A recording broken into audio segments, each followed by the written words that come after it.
Sorry about that, guys. Hello to everyone on WP2 who didn't get an intro for today. Oh my gosh. Yeah, Windows 10 anniversary update, man. What am I supposed to do about it? And apparently I am lagging as well. Why? I swear to God, ever since this update forced itself on me, I've had major ping issues. And it's definitely on my end because OBS is taking a poop right now.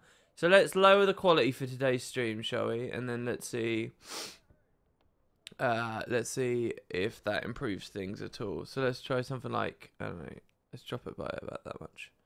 And we'll see. And hopefully we should be good. Anyway, hello everybody. If it's too bad, I don't know what to say. I have done so much Googling trying to figure out. Maybe my Google food just fails me. I've done so much Googling trying to figure out why we're lagging. And why various things are just dying on me. But yeah, so hopefully that's not too bad. Keep me updated in chat. Hello everybody. Welcome, welcome. Welcome to another stream. Hope we're all doing good. And so today we've got some pretty cool stuff that's totally thrown me off. We've got some pretty cool stuff going on. As you can tell from the title, I've decided I'm going to try and just get a bunch of magic packets. So I'll quickly describe that system. But we're also going to run missions, alright, on EU. So as far as I understand, for the Spud Club, EU have not had an opportunity really to do missions because we haven't been running them. NA has, which is kind of weird because NA is the quieter region, really.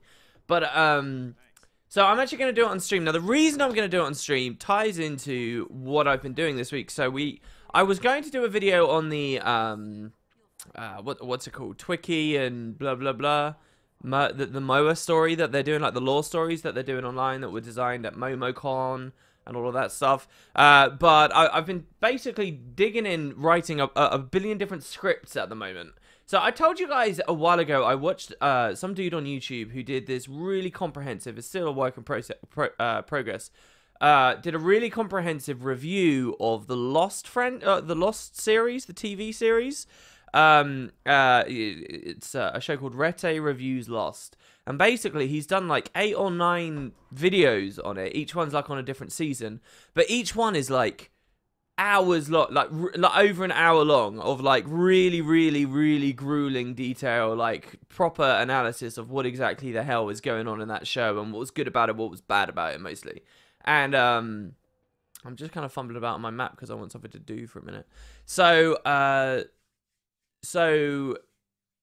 basically, I really enjoyed that series, and now that it's been a year since Heart of Thorns came out, I've been thinking to myself, what if I do a year retrospective on what the expansion was really like? You know, how did all of these systems go? I've talked about this a couple of times on the stream. So stuff like, you know, how did masteries end up? Okay, it's Vicky, not Twiki. How did elite specializations end up? How did the maps end up? How did, you know, all this stuff. So, and a big part of it is obviously guild-based things. So this week I've been writing like mad, like lots of stuff. I think I've got 4 different videos on the guild things so far. It will only ever be 4 videos, and one of them is just sort of an alternate version of an existing video anyway.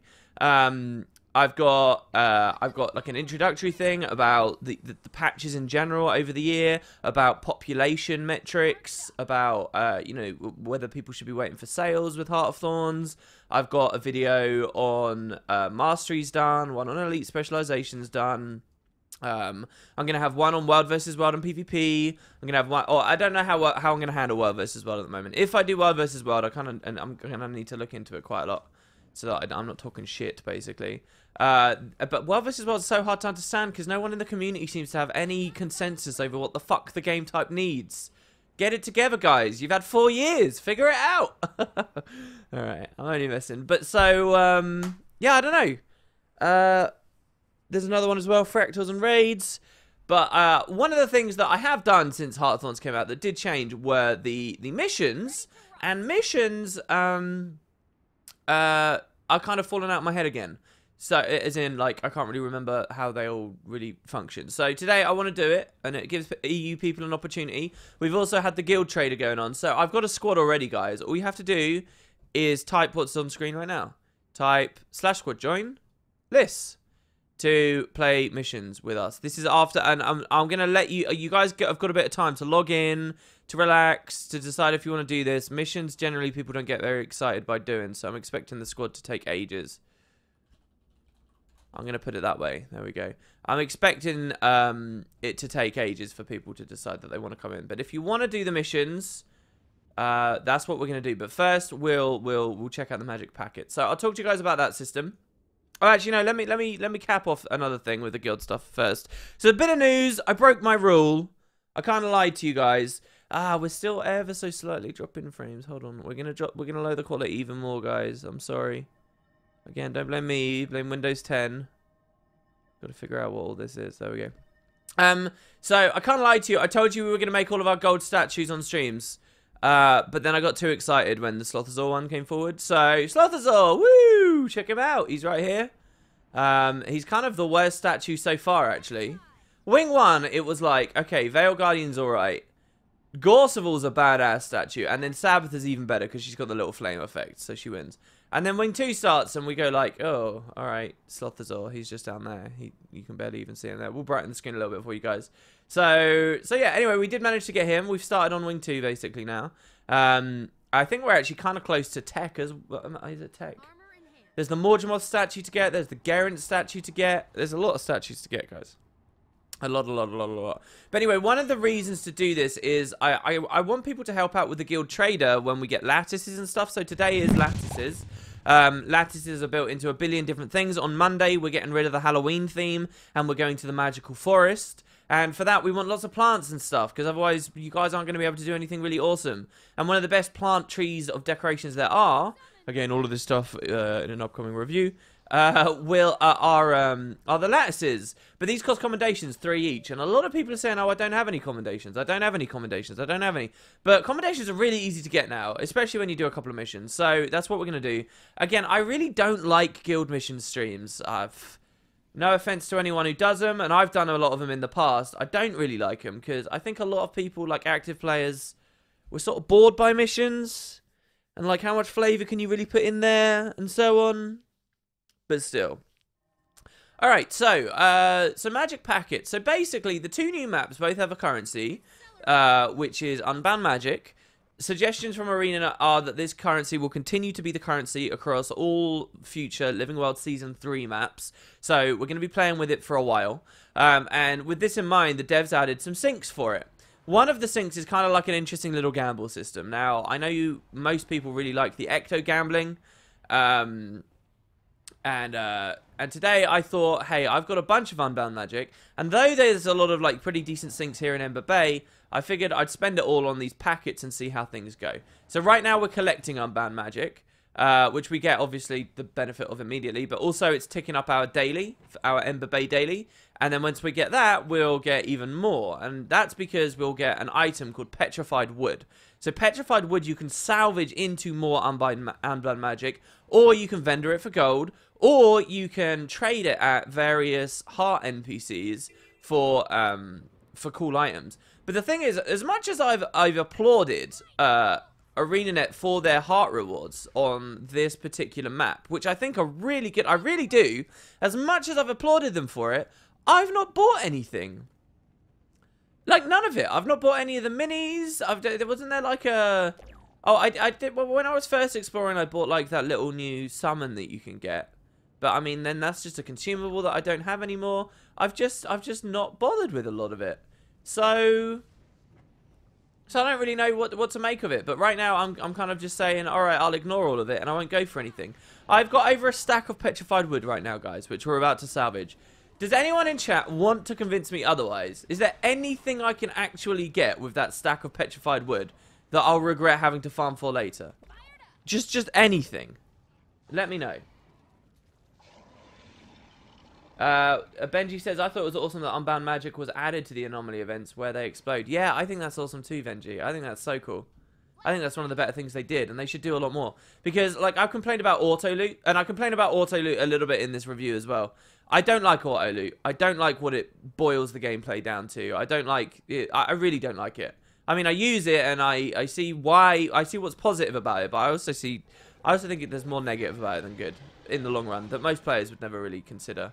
But anyway, that's not me trying to make out like I'm a cut above or something. It's just, I don't know.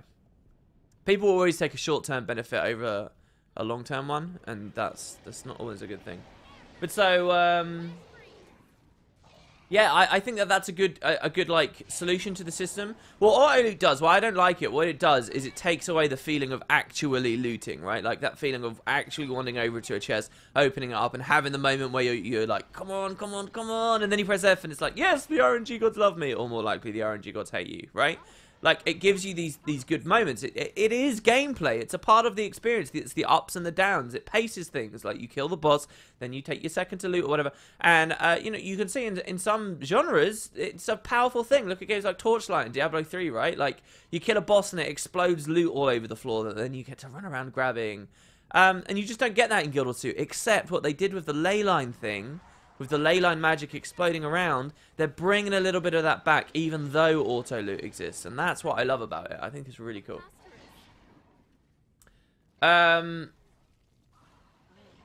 Yeah, so they could have left exotics out of the auto loot, but then you get defeat. Yeah, and like, there's so many little things. Like, you guys know the sound effects for picking up gold in this game that I bet most regular players haven't heard for years, just because it gets vacuumed into their inventories. There's like the little chests that drop on the floor when rares and exotics appear that you won't ever really see anymore because of auto loot. I don't know, you lose flavor. That stuff's important. But it's one of those things that veterans will be like, no, it's nonsense. It doesn't mean anything to my gameplay anymore. And then it's like, oh, all right, well, let's just boil the game down to a husk of of a real game, shall we? You know, it's that inevitable movement where veteran players will eventually want you to basically just be giving them spreadsheets to play with. I don't know. That's a massive exaggeration, but you get what I mean. All right, here we go. Go, go, go, go, go. Grab, grab, grab, grab, grab, grab. Yeah! All right, so there you go. That is the Ember Bay, one of the Ember Bay dailies done. We're not going to do loads of them. I know that you guys like watching content in the new map anyway. But it gives you this chest which you open and you get petrified wood. And here, you see, I think I got more in my bank, but I salvaged about 20 of it last night when I was making sure I actually wanted to do this. So, so what we're going to do is salvage all of this down. Some of your suggestions have been like gear with Heart of Thorn stats. I don't know. Maybe I'll regret it. Maybe I could keep going with some of it, but... You mentioned something that made me think of an idea for leather and meat that would make sense. You know all those ambient creatures? I wish you could kill them for leather or meat. Oh, ambient creatures dropping leather? The thing is, it's not... Yeah, I mean, mechanically, I think that's strong. Flavor-wise, I'm not so sure. I mean, killing a mosquito is A, going to produce leather in the first place, and B, in the quantities you need to make armor. Though it does say that they're scraps, and then you refine the scraps into suitable squares of which you can, you know, do other stuff. It would be better if you heard those sound effects with auto loot. I don't know. Then it could sound really like a cacophony. It just goes, you know, these horrible noises just screeching through your ear every time you kill something. All right. So what you can do is get more wood. All right. This is what I buy, right? More wood every day for a bit of karma. I'm absolutely rolling in karma. I have over 2 million of it, so I'm fine there. And you got the minis. And I could get each of the minis. I don't know. You got Unbound or that. I don't know. I've already got the pulsating heart. I'm pretty sure. I don't know why that's still there on the list. And yeah, I'm just not so sure, guys. So we're going to salvage it down. If there comes a day... Here's my perspective on this. If there comes a day where I do want petrified wood... Well, there you go. I've got a goal now. I've got something to do. I've got a reason to log into the game and to have a bit of fun, right? Like, I don't need to try and bypass that. Right? So, we're going to salvage it all down. It's going to take us a while. So, here we go. And just so that you guys are clear, I currently already have 13,000 Unbound magic. I have all the Bloodstone Fen stuff done, so that's fine. I already have 13,000. I could buy one more Bloodstone Empowerment, I guess, which is the last tier, I think. Or is there another tier before that? I do want that. But no, we'll do that some other time. All right, we're going to get Magic Warp bundles, which cost 500 each. So I can already get a few of them, but we'll see how many we can get once we've salvaged a stack of this. And we'll do it with rubies as well. Let's try and clear our bank out. Our bank looks like a bomb's at it because I've been scribing recently and fractals and haven't been dinging consumables. Let's clear it up, shall we? Yeah, I got my infinite mist defense potion. I love that. Oh, what a good system. Oh my god, those that was rewarding. That's the kind of progression that I think people are looking for. You know, that kind of ability to power creep that fractals should be thriving on. Oh, I still want more reworks of fractals. Fractals are pretty good at the moment, but I want a lot more reworks of them. I'm not gonna lie. I want like a lot of little things that just really reinforce that feeling of this is a different area of Guild Wars 2 where if you play MMOs to keep power creeping and power creeping and power creeping, this is where you go. Right now, I sort of feel like fractals don't give you very much of that. Because, you know, like the end game scales aren't reliant on these potions. And I sort of am enthused by a world where they are. Right now, they're only reliant on building AR into your gear. But what if they were reliant on other things, like actually bloating your stats? Because it's contained within fractals, and that's what fractals are all about. I don't take offense to that. You know? I don't begrudge people who enjoy that feeling in other MMOs, trying to get a bit of it in Guild Wars 2, if they're in their little area of the game for it. I have no problems whatsoever. Let's get rid of that. Stupid teleport to a friend. Yeah. Alright, well, look, that's fine. Now all we have to do is go back to our regular inventory. Salvage all our masterwork stuff. Get rid of that. Go back to consumables. Nab that. And that. That's about as clean as I'm willing to get us at the moment. Alright. Oh, no. And then also I can sell my sigils. Man, I wonder whether, you know, they added friggin' right-click salvage all and stuff. I really do wonder whether they're actually going to do stuff like mark sigils as junk items so that they get sold with the sell junk button and stuff. That would be crazy. That'd be absolutely crazy. Yeah, I've been doing a weird dungeon. If you see that sigil of ghost slaying in there, I've been doing a weird dungeon thing as well recently where, I don't know, like a Guild Wars 1 Underworld style farm, but across all the dungeons in the game to finish that new collection very quickly and see if it's a viable farm. But yeah. Alright, yeah, so we're gonna go on click spam now, guys. Are you ready? Where's the wood? Oh, we got quite a lot of random rares in here as well. Where is the wood? There, alright. So we need to like position the wood so that it's in the middle of the screen. So we can just click, click, click, click, click. I don't think it matters the type of salvage kit you use. The annoying thing about this is you have to click slowly, because if you click too fast, it will get rid of your kit. Alright, so I'm basically going to be trying to look at chat with this. It's really hard. It's really hard to look at my other monitor while I'm clicking this. Oh dear. Okay. It's been a pretty packed end of year for content. It has. Ever since Living World Season 3 kicked off. Do you know what really scares me though, right? It has been so packed. World versus World, maybe not, but they're getting some benefits here and there, right? But for both PvP has had, look at the new maps they've had 2 maps in 2 updates, and we might be getting more. Look at that data mining of the Tengu Wall thing. Look at that is mental. And then you also look at Living World, right? They've done these. What scares me though is this, okay? When we were in Living World Season 2, we were getting pretty quick content coming out. New maps, stuff like that. The structuring of what they were putting out was different, okay? So, like, we had less maps, but more patches within those maps, okay? But at the end of the day, I sort of feel like we're getting a rough same quantity at the moment, like of playtime out at least. Maybe they're just better at getting playtime out of their content at the moment because of systems like these warped packets and stuff. But, like, what worries me is Living World Season 2, on the surface, everything looked fine for us in the community. And then suddenly we just have a break. And then suddenly one of the patches was split in 2. And then suddenly the season was over. And it was like, and then later they were like, look, we were rushed off our feet here. It was mental, heavy burnout, couldn't get the quality into the patches that we wanted. So we're changing things up for Living World Season 3, right? So with that in mind, I'm like scared that Season 3 is the same thing. It looks fine right now on the surface, but they're going to get burnt out. And that's going to be so devastating for them. That's going to be so devastating because people are so sensitive and they flinch so quickly to ArenaNet abandoning systems at the moment, right? Like, so, and that scares the shit out of me. So, let me just say, from my heart, all right? From my heart, it's amazing what they're doing at the moment. It's good. Keep it up. You're hitting it. Good job. I'll stop bitching about needing more. You know, come on, this is good stuff.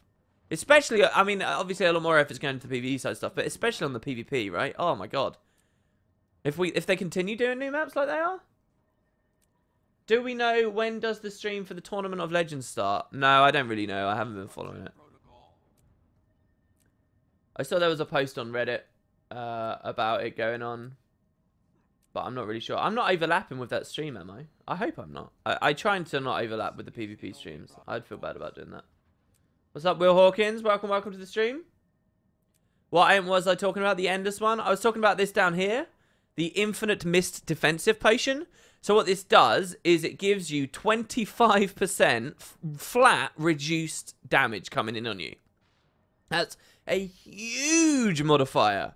A huge modifier. And considering I play support Tempest at high levels of fractals because it's easy and it carries teams, that can put 40% flat reduction on perma-prot on the entire team, and periodic another 10% on Frost Aura. So all told, you're looking at like what is that? 65%? No, 75% flat reduced damage, and your specialized earth, so people close to you do another reduced 10%. It's mental. It's so good. It's a really rewarding potion, and if you have the mastery, it converts agony resist into toughness. Woo! I said this in my review script for the fractal masteries, right? I really think what ArenaNet did with the core tier masteries is they were either completely out of time or completely out of inspiration, right? And what they did was for fractals, they took the method of let's just throw shit at the wall and see what sticks. There's just about 1 million different things the fractal masteries do. Right, and like some of them are sort of useful and you appreciate, but most of it's just like, oh, okay, all right, that's there. All right, okay, that's there. All right, okay, that's there. It's just crazy. But yeah, and there's a more expensive one which gives you 15% increased damage, and extra precision on agony, and then there's another one that gives you increased movement speed. I think up to 35%. I think. Is it 35%? Oh, maybe it's only 25%. But it feels good and converts agony resistant to concentration, which is actually quite nice. And I kind of want for my build as well. Chronos kind of like it. Well, anyone really kind of likes it. I mean, who? PS Warriors would probably quite like it. Revs would like it. But yeah, you can buy regular ones with little relics, or you can just slowly work on getting these infinite ones. It's an excellent sync for fractal relics. It will keep people interested in fractal relics for yonks. The decoration fractal relic sync as well is excellent, just slightly too pricey in my opinion. The way I see that system there, okay, is you get about 125 fractal relics a day if all you do is your T4s and you get all the daily chests, which is what most people do. So I think that the decoration should cost around 100 fractal relics. So if you do your daily, you can get the guild decoration with it if you want, and maybe pocket a little bit. As it currently stands, you can't even get the decoration, even if you do all your dailies for that day, because it's priced at like 150 each, which I think is slightly too high. They're on the cusp of having go right, but they're not quite there. Yeah, so anyway, it's a fantastic system. Only works in fractals, but that's what I'm talking about. That's fun, right? Like that's so cool. It's something to go for in fractals, and you're getting just money thrown at your face. Never felt better. Like some high-class hooker. Alright. WP, if I had Amazon Prime, I would use it on you. Thank you, Glassy Ducky. That's real thoughtful of you there, dude. I appreciate that very much. Alright, let's go to our airship then. Oh, I shouldn't have done that yet. I should have bought the packets. Oh, no. You know, I do want to go to the airship. But technically, the tonics are worth 18,000 relics on their own. Yeah. It's a lot. It's a big sink. But that's fine. That's fine, in my opinion. I think it's even fine, even at such a massive cost. I think it's even fine to have the high-level scales designed around people having those. Because you can get the non-infinite versions, which are very affordable, right? And that's not a system I interface with at any level. But if I was required to have all of them because they actually had, you know, had the balls to make it really hard. I don't know. And again, like, so what? If 75 to 100 is, like, mentally difficult, so what? You've still got 75 versions of other islands that people can play. It's not like it's eliminating fractals from the game. It just spreads people out through the scales better. Right now, it's like 1 to 50. people don't even think about. You know, there's no challenge in it. There's no difficulty. It's so easy you can't really learn mechanics, which the devs have already pointed out they're trying to address as they change the health scaling and stuff at those lower levels. But you've got the fact that people just grind Molten Boss at, what is it, 40? To skip all the first ones anyway. You know, scale it harder. Again, though, don't let my critiques here make you think, oh, fractals suck. It's just there's always an improvement that can be made. Fractals are very, very, very good at the moment, I think. It's just that there's always an improvement that can be made. Alright, so I don't have any rubies in here. I do have rubies somewhere, though. Bloodstone? It's just dust. Do I really not have any rubies? Do I have rubies in this inventory? Ruby? No. They must be buried on another one of my characters. Alright, look, so what we'll do then, guys, is we'll go back to Bloodstone Fen. Oh, I can't just skip there now, can I? Damn. I suppose you could go to the... If you were really frugal, you could go to the guild hall, then skip over. We'll get 2 of the dailies here, which are really easy. Salvage those rubies up, and then we'll buy packets. That's what you like about it. The tonic swapping get you only 1 infinite potion, but technically the tonics are worth the price of all 3. How are my videos coming along? If you're talking about the review ones that I've already talked about, pretty good. I've got... No, I can't say I got most of the scripts done. I've got maybe 40 to 50% of the scripts done. I've got 4 videos made already and 1 video recorded audio, but no footage or editing done. And I anticipate I've got a couple more videos to go that I haven't even really started on the scripts on yet. One of the things I'm quite excited about, but will be a bit of effort that I kind of want to do, is I want to really try and figure out what the population of the game is like, because that's one of the main questions people ask. Like, I sort of opened the whole thing by saying this: look, it's really tough to review an MMO, and it's not just tough because they're massive games, but it's tough because they change a lot. You know, SWTOR is not the game that it released as. Lord of the Rings Online, well, yeah, Lord of the Rings Online, fine. Elder Scrolls Online is not the game that it released as. These games change a lot, so I think it's most valuable to do an MMO review. It's almost pointless to do one at launch, really, because they change so quickly. But I think it's most valuable to do one about a year after. And then you can... what you're doing is... I mean review in very literal terms. I don't mean review as, oh, I want to pigeonhole myself into, like, this category of content that you see out there. I mean review in very literal terms as, let's review the year. Let's see how the year has passed. Let's see what the game was like at launch and how how the patches have affected it and stuff. Anyway, so one of those big questions people ask is, how's population? So I kind of want to figure out what that is. So I'm thinking of looking at a variety of different metrics and see how they all hold up. So, like, I was going to look at the growth of my YouTube channel, which there has been a bit of growth. Not during the content drought, but after the content drought was over. I was thinking of looking at, like, there was a post from, what was it, MMORPG.com or Massively or 10 Ton Hammer, or someone made a post looking at Guild Wars 2's Twitter. And the fact that Guild Wars 2's Twitter during the content drought had not only not grown, but it had actually shrunk in size. They had lost followers. The Twitter had shrunk, and that is an outstandingly rare thing to see, and suggests some serious player base loss. So I was thinking of looking at that. I was thinking of looking at... there are posts about Reddit user posts and stuff, I think. Their metrics on the subreddit. And a couple of other things, right? Like, I was thinking of... But I've got to source all of those things and look at them and then see what I think about them. Because there is no official place where they say, oh, we have 200,000 accounts and stuff like that. It's just not there. Alright, so here we go, guys. There are 2 things you can get. You can get the Magic Warped Packet, which is half price. And what this is basic materials with a chance to get Ascended ones. Or you can get the rare one, which just contains rare materials.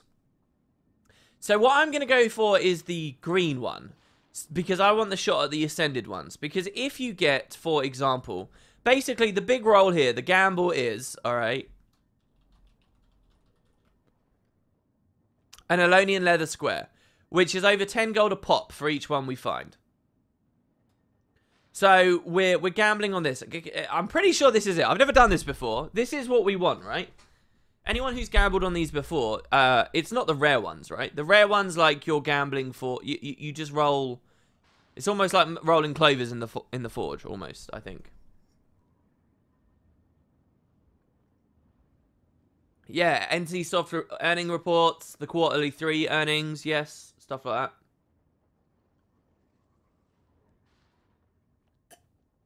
That sounds like a really cool idea. Reviews over a year is something I find help gain some perspective. Exactly, right? Like, and it's also more useful because there's probably less changes going in. We know how Living World's rolling out, right? We know blah, blah, blah, blah, blah. So yeah.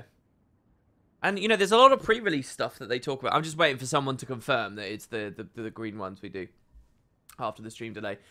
It's one of those things as well where there's so much pre-release talk about how certain things are going to affect the game, and you really don't know how that's going to work out until after the game's out. You know, you can watch the Elite Specialization stream, but to really know how it feels to run around with a Reaper on a Greatsword and then understand why basically it's not being played and so forth takes the game being out. Just to be clear, any profits made from this are going straight to the Ecto Gambler, right? Hell no, they're not. They're going on decorations and stuff. I only have 13 gold. Spent so much. If we get any I won't scribe on stream, don't worry guys, we've had enough of that, I know. But yeah, I'll probably keep them.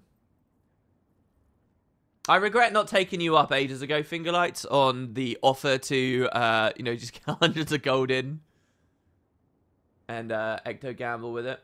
Alright, screw it, I don't think anybody knows, we're just talking about other stuff. So I'm going to grab the magic warp packets, alright? And can I buy them in bulk? Yes, I can. Alright, so we'll just keep clicking this button. Oh, no. Well, we don't have to keep clicking that button. So 10. So can I buy 200? No. Can I buy 100? No. Can I buy 50? No. Can I buy 40? What? I can't buy that many. I can't even buy 20. Are you meant... Really? I can't even buy that many. I can only buy 26. Oh, that's lame. I was hoping to get at least 100. Should I go find those rubies? Oh, screw it. Here we go. 26. I suppose today was supposed to be missions anyway. Alright, so 26. Let's see what we get. I will regret exploding my inventory like this, but let's compact everything. Ooh, what is going on here? Why are they... Do I have an invisible bag in the middle or something? That's an equipment box. Ooh. What is going on here? This is the worst my inventory's ever looked. Look at this. Look at this mess. Look at this mess. Bless this mess. Alright. So here we go. You're looking at these slots down here, and we'll see what we got. So. Oh, yeah! We got leather and then an Elonian leather square instantly. Come on, baby. More Elonian leather. More 11. Come on. At least one more. Oh, what? The second roll, we got one, and then we never got a single other one afterwards. Alright, so we got 2 damask, 1 Elonian leather. Nothing else. That, my friends, does not feel like it was particularly worth it. I mean, we got some cash. Some cash. Look, I don't even have the money to sell that. That's ridiculous. Jesus. Can I sell 1? I don't have the money to... What? Why am I... Oh. It's because of gold that I couldn't do it. It's because of gold. Crap. Okay, alright, that makes sense. As I see people are in now telling me. Alright, guys. Alright, okay, alright. Yeah, look, this is how poor I am. I forgot that they would have an upfront cost. Who taught us how to make a glider? We just figured it out for ourselves. Too much disconnect between the mechanic and the lore. Dude, you are bang on. You know, I often see your comments and I think, yeah, I agree with that guy. But they're never more than just right there. I actually have a whole section. My masteries video is pretty negative. My masteries video is bordering on rant. And I'm really putting myself out there. I found I'm quite empowered, right? Because I'm doing so many videos about so many topics, and they're quite long videos.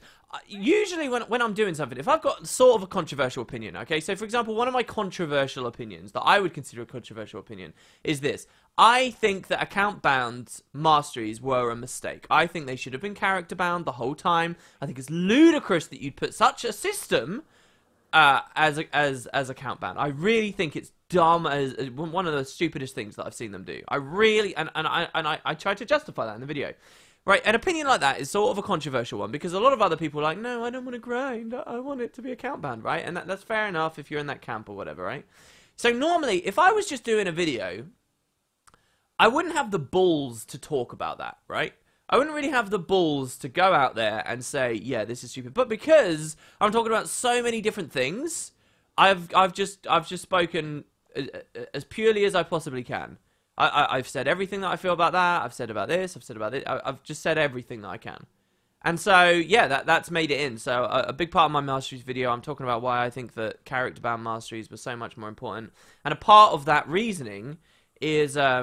And anyway, so another big part of the rant was, yeah, I totally agree. Like, we didn't go... And the best example of this, in my opinion, is the language things. Like, the language part sounded so good. Like, oh, we could have gone to the jungle and learned how to speak with these alien civilizations and slowly built up trust and understanding between them and so forth. But it's none of that. It's filling up an XP bar and unlocking a merchant. That's all it is. You know, there's a massive disconnect, and it's there for the gliding too. As strong as gliding was, as much as mechanically it changed the face of Guild Wars 2 and was a great thing, it is not... I don't feel like I went through a journey of progression with it at all. And here's how that ties into my other argument of account-bound masteries versus character-bound.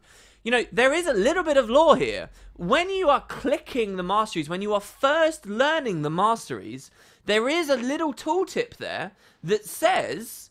oh, you're refining the straps. You're tying things together. You're tuning it up. You're learning this and this and this. But once you click that once, lifetime on your account is gone, and you will never be able to mouse over that again, ever. And so you lose the flavor. I can't see any of that flavor anymore, ever, because it's not there on my user interface. But if they were character bound, at least people would look at this damn page a little bit more. Another huge component of it for me was, I mean, you'll see it in the video. I don't want to bore you guys, the dedicated fans who come to the streams and the videos, who are just going to hear the same discussions twice now. But, you know, another component is, I think one of the greatest strengths of the mastery system is that feeling of choosing what you go for first. Do I want gliding next? Did I want new arc? Did I, you know, and like, you're playing it with your friends and they're choosing different branches and then they're getting to go to different areas of the jungle than you are as you're going through. That's fun shit, man. Like, the decision you pick first. That is what this system thrives on. And by making them account bound, you will never have that after the first experience. I hate the account binding. The account binding was so stupid. Seems like one of those really short-sighted, like, decisions that would come from higher up or something. I just... This is mental. This costs so much flat gold. Look at this. I can buy another 39 now. Alright, here we go. We're rolling. Come on, Ascended. Come to Papa. Come to Papa. We got Spiritwood Plank. We got 2 ingots. It's not what I'm looking for, and you know it's not what I'm looking for, ArenaNet. Come on, baby. Remember, guys, we're gonna do guild missions in a minute. Join on the squad. Okay, so we got 3 of each of these. We're getting a good amount of hardened leather, which is good, because for the statuary we need chisels, which require this. But yeah. Alright, and now we're out of gold again, so I guess we sell again. We're getting a lot of lower tier stuff, I guess. Should we sell the hard? No, let's try and sell these Spiritwood planks. These are worth quite a lot, aren't they? Ooh, these are worth a lot. This is good. Not as much as leather, but this is good. Oh, this is annoying. This is actually annoying. Jesus. All right, hold on. Let's figure this out. Masteries force people who don't want to overtly explore tangled depths and playing stupid mini-games when they'd rather be clearing dungeons, PvP, or other game modes they'd prefer to play. If they were to overhaul it, give them more options for masteries in PvP and World vs. World. I do agree with those sentiments there, but you don't need the masteries in World vs. World and PvP. I don't know what you're talking about. You don't need bouncing mushrooms to play PvP. You don't need bouncing mushrooms to play World vs. World. So I'm not sure what your argument is there, really. I understand that people, and I don't, here's the other thing as well. There's this really toxic, invasive, like shitty opinion that's rolling around with Guild Wars 2. And it really is a shitty opinion, okay? And that is that people seem to think I should be able to do anything I want for anything I want. There's some weird perception that the game became about that at some point. And the game is not about that. It's not about that. That is why you are forced to do a variety of content when playing for your legendaries. And who gives a damn if the devs how dare the devs incentivize me to play the variety of content that they developed in the expansion? How dare they encourage me to break away from the grind of just monotonously running the same meta events all the time and actually having to go do adventures? How dare ArenaNet? No, that's a stupid opinion. Jesus, I'm getting pretty ranty here. I'm getting pretty ranty. I don't stand by it whatsoever. There is a discussion about the elite specialization system and getting hero challenges so that you can participate in world versus world, and that's been resolved, and that was something that was a legitimate complaint. But when we're talking about the mastery point system requiring people to diversify this narrow window of content they'd otherwise be playing, I have no objection to it whatsoever, and I don't think anyone with an objection to it really stands on two legs. I really don't. It's not about elitism. It's not about, oh, it's just because you play so much and you don't know. I want the game to value my time. There's a difference between the game valuing your time and the game incentivizing you to play a variety of stuff. These are not mutually exclusive concepts. And people act like they are.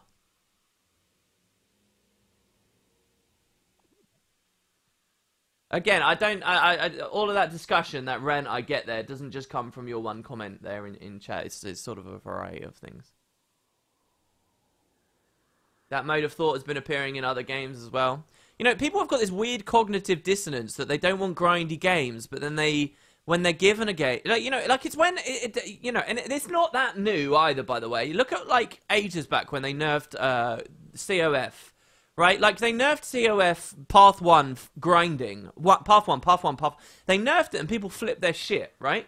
But the reason they nerfed it is because what they saw was like this ridiculous grindy experience that people were forcing themselves into, where they just run this same path. And what that was a nerf to force diversification. That was to force people to experience a range of content. There is nothing wrong with that. It means overall you are more pleased with the game and it feels like you're having more fresh experiences. But people can't get past that. They're just like, oh, they nerfed my farm. I wanted to be able to do this. I want to be rewarded for anything and everything. It's like, this just not on. It's a healthier experience if you're being encouraged to engage with a wide variety of stuff. Now, there is a limit to it, you know. If the only way you got a mastery point was through the shooting gallery and you had to get gold at its original balance at the launch of Heart of Thorns, where it was almost impossible, and you were required to have that to unlock the mastery just to progress the story, now maybe we're having a discussion about, you know, degrees of intensity. But the game never even began to scratch the surface of that. It just didn't. All right, here we go. Last 20 of them now, guys. So let's go for it.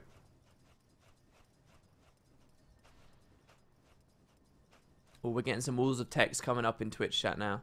Ah, we didn't get anything from that last roll. All right, so I came out of this with 2 Delgemore steel, 25 hardened leather, and a lot of low tier mats, and about the same gold that I started with. Is this? Or I don't know. I had 2 gold, right? So it's 16 gold up. That wasn't really that good, but I wonder if it's just because I got a low roll. It wasn't as high intensity as Ecto gambling. The problems with Masteries being account bound is that it slows down progression in Heart of Thorns, which as the game expands will simply result in new players completely ignoring Heart of Thorns in lieu of other maps. This is an issue due to the fact that Heart of Thorns maps require on high player counts. Now this will happen naturally when new expansions come out, but changing the Masteries will only exacerbate the issue. I don't really agree with that either.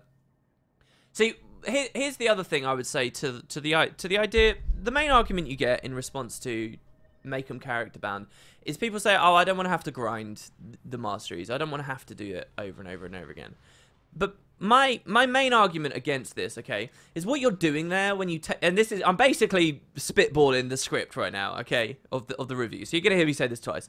What you're doing here is you are taking the default stance that masteries have to be a grind. That masteries have to be slow. The masteries have to be unengaging. And that's wrong. You can have that system designed such that it is something enjoyable. Masteries, as I recall, were about embracing Metroidvania, about showing that there is joy to be had in exploring an area, hitting an obstacle, working towards overcome it, and then returning and having a good feeling when you do. You'd never ask in any... And this is what adventure games thrive on, right? This really is just like the script. I'm amazed how well I can remember it. This is what adventure games thrive on. Just because we're an MMO, that's no different. You wouldn't, like, play a Zelda game and ask, oh, after the first time I've completed it, I want all my new characters to have all the upgrades and everything done. So, you know, because it was a grind. It was a grind to do it first. No, because you appreciate there is some strength in acquiring those upgrades and building on your character. And the masteries could have been designed in that way too. I actually think that by designing it from the ground up and making it account bound from the ground up, it gave the devs an out to actually make it kind of a crappy system, because it's like, oh, we don't actually have to make it that good. There's not much feedback coming in about it because people just do it once and then ignore it forevermore. So we don't have to worry about it. You know, it's not a very good system, but people do it once and then it's done, and then we can just sort of leave it to fester as it is.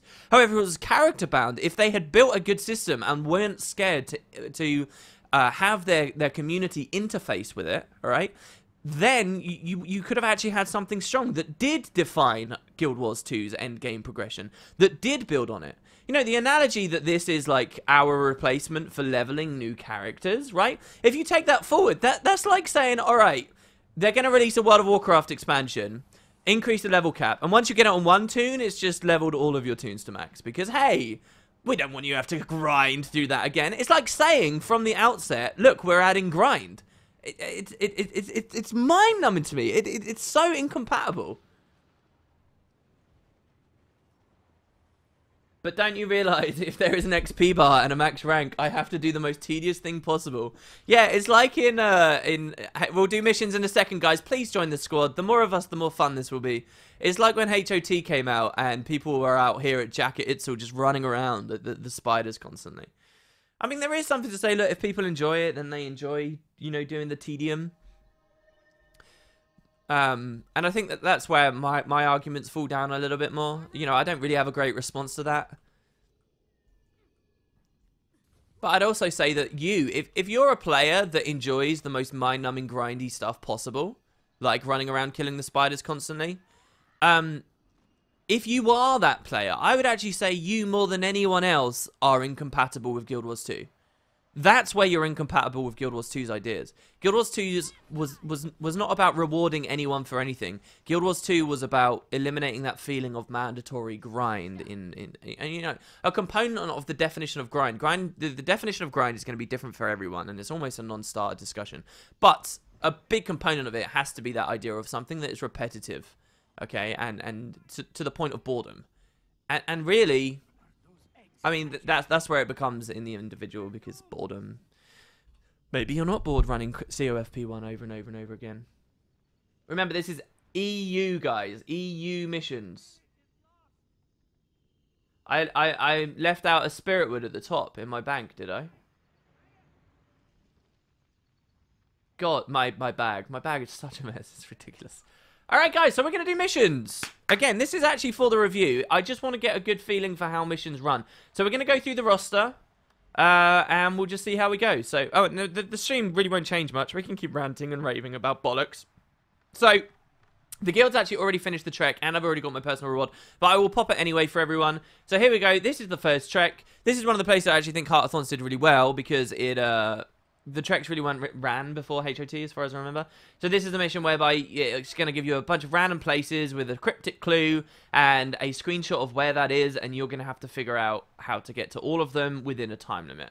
So our time limit is, where does it display that? 15 minutes to get to these just couple of locations. So let's do this. If you're an EU, if you haven't had a chance to run missions yet, check it out. I'm just going to type that in guild chat.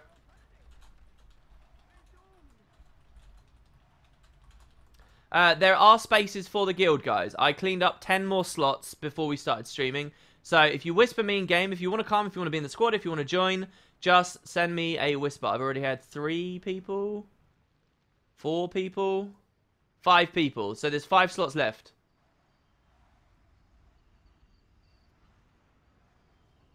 Alright. So yeah. I actually have started kicking Ultra Spuds as well. There are a couple of Ultra Spuds that have been off for like 2 months.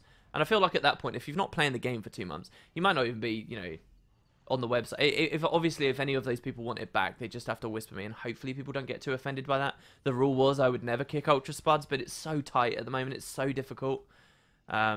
Fingerlights was the first kick, and he was kind of like the lid off the jar. All right. Treks don't ever really happen in Heart of Thorns, though, which is interesting. Maybe that's good. Maybe more incentive for Cortero plays good. All right, so Constellation Parapet. I don't actually know. Foreman's Recess. I know where that is, so let's enjoy one. Just go down there and I'll... Sorry, guys. I know that there's a lot going on in chat. Let me just... Foreman's Recess. It is somewhere down here, isn't it? Isn't it like you go to the Priory base and then you go over the side or something? Or am I wrong? I think I might be wrong. I don't know then. Shit, I actually don't know where any of these are immediately. Alright, let's see. The thing that bugs me about Masteries is that the raid isn't its own track and it's linked to Heart of Thorns Masteries. And that I have to do raids in order to gain experience to get the Spirit Shards. Oh, that's a good point. I never mentioned that. I never mentioned that in the video. Maybe it's minor enough that I can ignore not mentioning that. But that's a good point as well, yeah. I mentioned that, like, again, one of the strengths of Masteries is, like, picking what you want to do. And they do add them in future Living World updates, which I think does add another layer of quality to those updates. But really, it doesn't mean that much, right? Like, what does that actually mean? I mean, more often than not, you're just annoyed that you forgot to activate the new Mastery, and now you've wasted a bunch of experience or something. But yeah, that's a component. Maybe they were short on time to design big and interesting Mastery system. Maybe, yeah. And that's the other thing. I was very negative about Masteries in my video. However, I would say that the core is still a strong idea. They just fucked up the implementation and they just fucked up with the detail on it. And so I actually think it could still be very strong for future expansions. Very strong. I still see tons of space for those to be really, really, really good. So I don't think it's to be cut. I think it's just to be worked on. I'm trying to find a comment of somebody who's not happy with what I'm saying so we can talk about that a bit more. You don't understand the game forces me to do the tedious thing, sarcasm off. I swear Foreman's thingy-mabob was here, right? Oh yeah, no, there's loads of players down there. There you go. This is cool.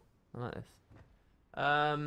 For me, it comes to this. Heart of Thorns Masteries felt like grind because I had to do the same events over and over to get them. If Heart of Thorns had more maps, it would be fine. I wouldn't get so bored so fast. That's another good point that I never mentioned. Yeah, more maps would improve that. Now, it was a hard video for me to make because I never had any problems with experience. I never used any boosters so that I would be grounded.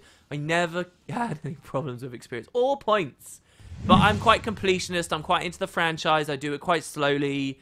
And so I fully understand that other people didn't have that. And there was a backlash about the experience. So I talked about that in the video. I was very open about that in the video. I think a lot of us, by the way, have to update our opinion. So like you there, Kairos, you say that you felt like it was a grind. But remember, in Expansion 2.0 patch, they doubled experience yields. And doubling the experience yields, I think, really will have addressed most people's concerns about that. So, like, that was something I mentioned. Oh, I had 13 gold at the start. Crap.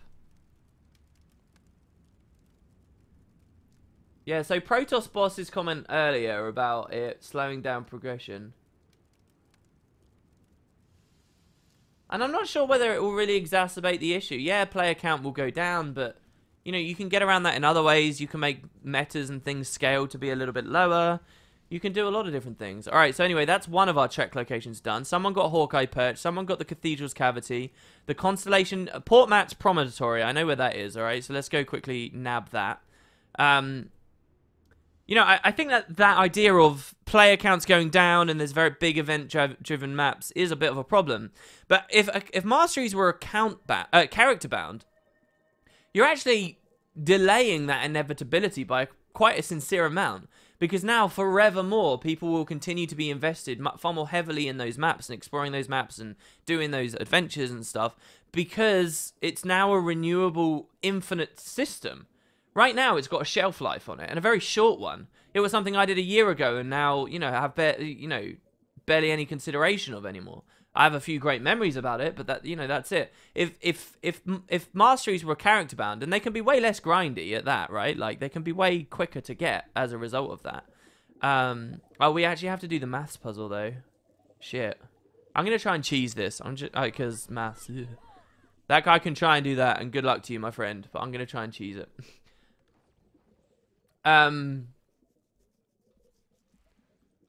Oh, crap, I lost my train of thought. I completely lost it. Yeah, like, I think that, you know, that there's a stark difference there. Having something that will affect your game forever and keep on giving versus affect it for a tiny little insignificant period of time. I don't know. It's bizarre to me that it was even considered. I would love to hear, you know, again, this is one of those moments. There's a lot of moments where I'm like, I would love to sit in on that meeting where it was decided they'd be account banned. And by the way, as well, this I never mentioned in the video because I don't want to seem like a snobby douche, all right, that's sniffing his own farts. But I'll do it on the stream, damn it, all right? I told you guys this would happen before Heart of Thorns came out. I said, as soon as they announced this account ban, I said, ooh, that's a bit weird. Is that smart? Do you guys not think that that's a bit of a mistake? I said that on several videos. I said, we'll see how it feels, how they balance it. But I said, I think that's a mistake. I said, maybe I'm wrong, maybe it won't. But here we are, a year later, and I was fucking right. Well, in my opinion, I was right. Yeah, I never said that on the video, because it's going to just look like I was entrenched in an opinion. I was predisposed to have this opinion, but I really did go into Heart of Thorns trying to give it the benefit of the doubt and see whether account ban worked, and it just doesn't. It just doesn't work. The whole video isn't about the account banning, by the way. It talks about all the other issues as well. Did they tweak this? Did this change? Or can this still work? It was like one of these little things here you can stand on. Maybe they did change it. Good on them if they did. This is one of those little Corteria things I wouldn't have expected them to. You can like stand on a little bit and then you can like... It's like here. No, they never changed it. You can do this and then you can go experimental rifle. Wow, that's for the Predator? Jesus, I didn't know. And then you can jump up there and then you're done. I'm just going to grab this for the guild early. If I was a Mesmer, or if I'd bought that thing in the raid, I could port everyone in, but no. Oh yeah, there you go. I'm going to get the chest as well while I'm at it. Now you know for sure I'm an 80-year-old man. Just as the flip side view, as someone that comes from a heavy MMO background, as much as I joke, I did the spiders, I did cough P1, I did the grind for hours and hours as soon as possible until I was maxed out. But I'm still in the camp of character bound masteries because as someone who likes to grind, and I would like to do it again, also check your whispers if you can. Okay. Okay, sorry guys, yeah, guild invite. Haunted Dull says, I've donated a couple of times, it's good to be upgraded. Right now my mail's capped on Monday night. If you've sent me a mail with a bit of gold, I promise you will get upgraded. The only risk is that you log out for days and days and days and then you get kicked because of another stream this week. Please can you join the guild so you can do missions? Sorry to disturb. Can you invite my friend? No, I don't invite people who can't even be bothered to whisper me themselves. So just get them to whisper me and then I'll do it. If you can... How dare you kick me, you evil man? Is your mail cap? Just looked at the stream and see that it's red. If you can withdraw money, check out your mail. No, dude, I can't. Have you gone mental? I might do a Guild Wars 2 stream on Monday today, guys, because I really regret that Monday we're doing Nightfall. And Monday's the day that I get to read everyone's mails and see what we've been donated and rank people, and I feel bad about it. Oh my god, there's a lot of people who want to join right now. Which is good, because, like, I don't know. I kind of feel like we need to assess some stuff. You want to report me? WoW has a lot of systems, this expansion pack, that are character bound. What you can see is that instead of progressing on multiple characters, people just feel like they can only play one or two. Players take the easy way out, and if they're character bound... See, again, though, this is a personal opinion of mine, I actually don't mind that. I don't think that every other person who's playing Guild Wars 2 is an alcoholic who has 18 characters. They always come out of the woodworks when the discussions like this happen. They're like, oh, I've got 20 characters, and I love playing lots of alts, and blah, blah, blah. Alright, and that's cool, alright, mate? I know that you exist, but you are not the majority, and please don't pretend to be the majority. Right, I doubt most people even really have, like, 3 mains. Guild Wars 2 pushes us in a place where you can play a lot of different characters actively in raids and fractals and things like that, and you can have a lot at max level. But again, I feel like some identity with a specific character is actually a positive thing. It's quite a nice feeling, right? So I don't know, and I know that's more of a personal opinion, but I'm not scared to go in that angle a little bit more. Again, generally speaking, you are talking right now to a guy who is pretty anti-account binding for most systems. I appreciate some places where account binding is a good idea, but most systems I'm not that keen on it. And masteries is one of those really that goes a lot further than the rest. But yeah. Fingerlight says, "Damn it, WP, will you have some Ecto Gamble cash, dude? I'm so sorry. Oh no, that means you probably did a big donation. Thank you so much." Do you want me to stream it this week? Is that what you want? Do you want on Monday to do an Ecto Gamble stream? Is that what you want? Oh, but I can't really. Dude, this sucks. I can't really because I would have accepted gold from everyone else for decorations, and then if I take yours, I'm not going to be able to do anything for another week. I don't know what to do. Maybe I'll return your mail and then send you just pure ecto. All right, look, missions. Let's stay focused. There you go. Somebody popped a bounty. Awesome. Thank you so much. All right, so bounty. So we need to kill Trillia Midwell. Wanted for questioning and attacks on Char merchants serving Ebonhawk peace delegations. Target will likely stay close to separatist allies, but could still turn up someplace unexpected. So this is the easy category. We get lots of time to kill just one boss, and that one boss has a very simple patrol. So at all levels, really, it's quite an easy one to do. If they come out with a mastery system that affects each individual character, unlike the current one that doesn't seem to really do that. Wait, what do you mean, if what? Am I only the one that just played the content and looked at mastery points and experiences as a bonus to what I was doing? No, that's kind of how I did it, Benji. That is how I kind of did it. Everyone says, agree, I have 8 characters, but I play only just one. Yeah, I mean, I don't know, and the masteries as well are not a system where you have to okay, if masteries were character bound, that doesn't eliminate your capability to raid on a lot of those characters. It just means you might want to get the raiding mastery on that character. Now the raiding mastery actually has a distinct purpose from the others. It doesn't mean you're locked out of fractals. It doesn't mean you're locked out of nearly all of the core tier content. It means your progression. It means you get to embrace Metroidvania in the expansion maps, which is where it thrives. Right, that was a great experience for me. It really was. I loved running a Zerg into a New Hawk toxic area and get to see how many people had actually trained with them. I will never have that again because everyone's just maxed. It gives these numbers next to all of our names a little bit more meaning. It would mean so much for the game. So someone's found her west of this waypoint already. I'm not an autoholic, says Spy1904, but I can't really choose a main. I'm still trying to choose between Engineer, Druid, Alien, Thief.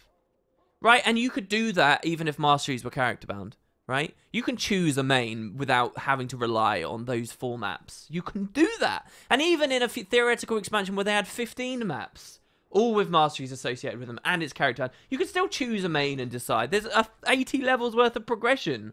Again, my opinions on the Masteries fall very much in line with my opinions on you know, leveling and marginalizing the idea of leveling and stuff. Anyway, she says, I don't trust you. You stink of char. There's a bounty on your head, and I'm here to collect it. I love how we're basically just bounty hunters. By the way, if you're wondering what the hell my build is, it's like a heavily supportive half Condi Tempest that basically allows you to face roll dungeons through Condi damage and supporting someone else who's on a normal glassy build. It's pretty cool. She died very quick there. That was very, very, very comfortable. WP, can you add Boba Fett? That's my NA account. Listen, I'm thinking of changing the rules. I actually want to have a meeting with the Games Masters sometime this weekend because we've got so many slots. It's not just Games Masters, but a lot of people are like, oh, I want both my accounts in.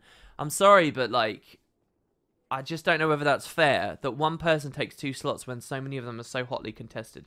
I'm just not sure. So I'll have to hold it there for now. I'm sorry. Anyway, let's do another one. Keep your thoughts coming, guys. I will air them to the internet. All right, let's do this race. So it's the Spider Scurry in the Dredgehaunt Cliffs. Oh, let's read the flavor law. Always got to read the flavor law. See, I wonder whether this is sort of a shame that usually most people don't read these. Oh, there is no flavor law. Rush the catwalks of Dostev Sky Peak in Dredgehaunt. This is an annoying race, but hopefully we can do it.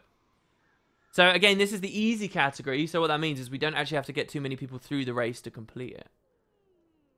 Oh my god, there's a lot of big messages. I have all classes max levels, 6 or 9 of them I play in raids, but only 1 in the rest of the game. If master, yeah, that's a little bit like me, except I'm less. I play maybe 4 classes really in raids. I play Necro, Rev, Thief, and Ellie. Those are the ones that I've mostly been playing since Heart of Thorns came out.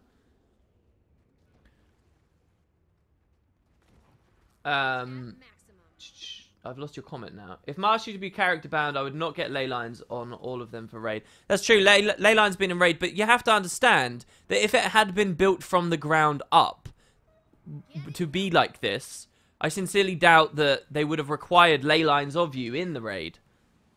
Maybe you can then make the argument that the raids would be a little bit more boring. Oh look, we're doing this is a double rush. This is cool. It would have been a little bit more boring because they couldn't have had that mechanic involved or whatever. But I think you could have found a worthy substitute, or you could have just had a cheesy version of ley lines or you could have integrated the ley line thing into the raiding mastery, like a new type of ley line that's fundamentally the same but is acquired through that one. But yeah, we wouldn't be in that situation. And the other obvious answer, by the way, is if oh my god, the other obvious answer is when they change it, if they were to finally go to the more logical answer, in my opinion, of character-bound masteries, they can assess stuff like that. Or they can release it, the community can whine about it, and then they can assess it. Oh god, it's the skill 3, whoops. So, I don't... Sometimes, you make a valid point, but I'm not sure that's a fundamental issue with the concept. But that defeats the whole point of the mastery system. The idea of progressing to using future content is the whole point. Are you saying that to me or someone else in chat? If you're saying that to me about the raid thing, just because it's undervalued, it is undervalued in the raid, you're right. But in my opinion, the raid really isn't the place that masteries should be being exhibited anyway, really. The masteries are quite antithetical to the idea of raiding and Guild Wars 2. I think the raids have always been a weird fit for masteries, and that's another point I've made in the video. Come on, go. I'm going to try and break combat here if I can. We're just going to wait here. We're just going to chill for a second, because we need the heals. There we go. Yeah, like, I don't know. Guild Wars 2 is about, skill, not grind. We already have gear that we have to work towards. So it is a bit odd to me that masteries are interacting with it in the first place. The only reason I think people don't complain is, again, because they're so marginalized as a part of the game that there's not really many complaints. So, I actually wouldn't be opposed if they were character bound to just not have them interact with raids at all, because it doesn't really make sense. In all honesty, it doesn't to me. I think we're okay. Yeah, we're okay. Yeah, it's just, yeah, again, people don't really complain. Like, right now, what do masteries add to raids? They add, like, some mechanics that could be there anyway.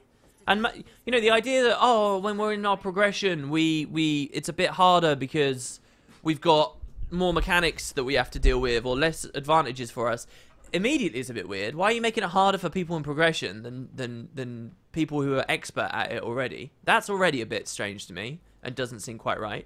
But then it's like, people generally don't experience the wing under a world where they have no masteries unless they're the very first ones racing, because later on you'll just be in an environment where everyone else has already got it. So there we go, we got 15 out of 15 already. That's awesome, guys. They're going to be in a world where they've already got it. You might not have the mastery, but the rest of your team does. And then it's just like, oh, okay, so there's a different version of this raid where it's a little bit harder that none of us can ever go back to. And it just doesn't work, I don't think. Don't bother sending it back, says Fingerlights. As for what did you want to see me stream out, I just want whatever suits you, and it would be entertaining. Dude, you're too nice. You're a lovely person. I will...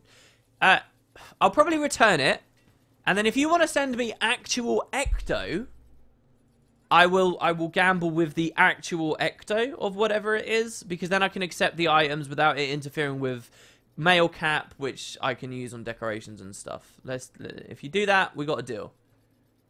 A mastery that if you get it for a character, it would be character bound, because that mastery would have a different effect for each class.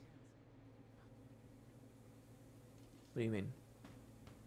I went back and rewatched when you first talked about the raid mastery track.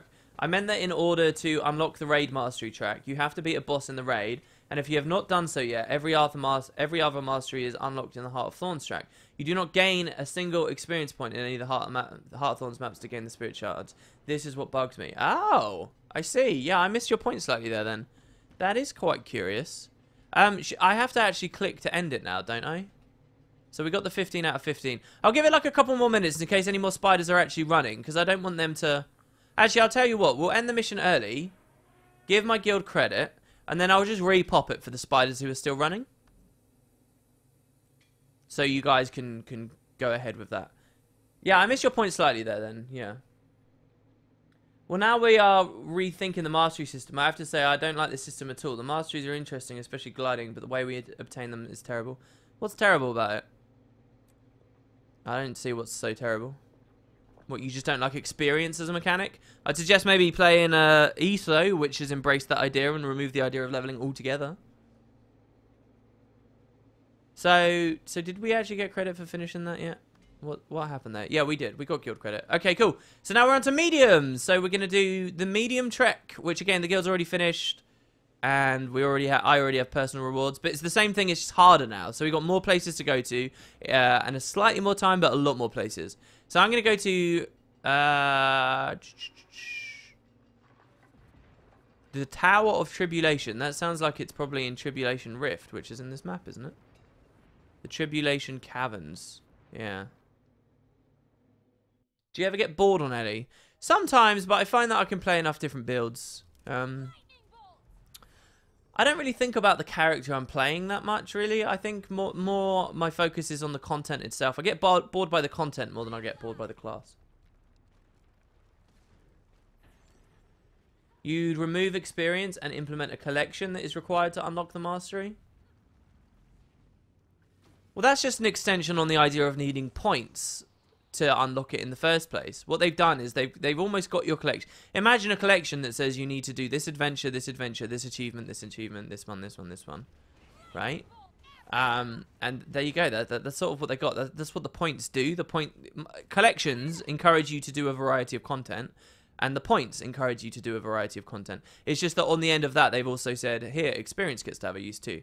I'm not opposed to the idea of experience having a use in the game. Experience should have a use. And I felt very rewarded and happy that when I was getting my masteries, that I had this extra thing that events were offering me because the experience was worth something.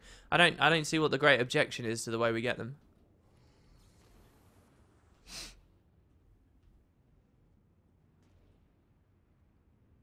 What is the central incentive for people to do events on maps? I see you're asking someone else that. Well, they can have multiple objectives. It can be, I'm going for this specific legendary collection. I'm going for this, I'm going for the currency for other collections or other rewards. Or it can also be, hey, I'm doing it for experience for mastery progression so that I can get a bit deeper in because I'm recompleting Heart of Thorns. Another point as well on the account binding thing, since we're talking about it so much, another thing that I sort of pointed out in the video is, you know, it's just about the graveyard of content that it leaves behind, right? Like, you've got... Shit! I can't believe I just messed that up. I'm glad I didn't die. I can't believe that. That was such an easy jump. What a beginner jump to mess up there. Oh, God. Another thing is, like, you know, think about the mastery communes out in the jungle, right? Now, to be honest, I don't really like those. So this is the system whereby you get to a place in the Maguma jungle and you press F and you get a mastery point. I don't like them really because they're no different to hero challenges. They're not distinct. They're exactly the same thing. It's not particularly engaging gameplay. Just go to a place. But whether their actual functionality is that good or not, because we're account bound, what they do is they now represent a pretty large amount of places game wide, expansion wide, that are now just dead content. You know? Places that I'll never go to again. Places I'll never be incentivized to explore. Places that, you know, are sometimes sort of interesting, like that one in the airship and stuff that's turned up in Verdant Brink. Right, like, just all of that's left behind. Like, what?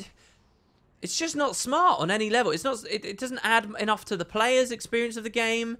It's not even enough value out of the developer work that went into it in the first place. It's so weird that you would do that. That you'd think that's an okay thing.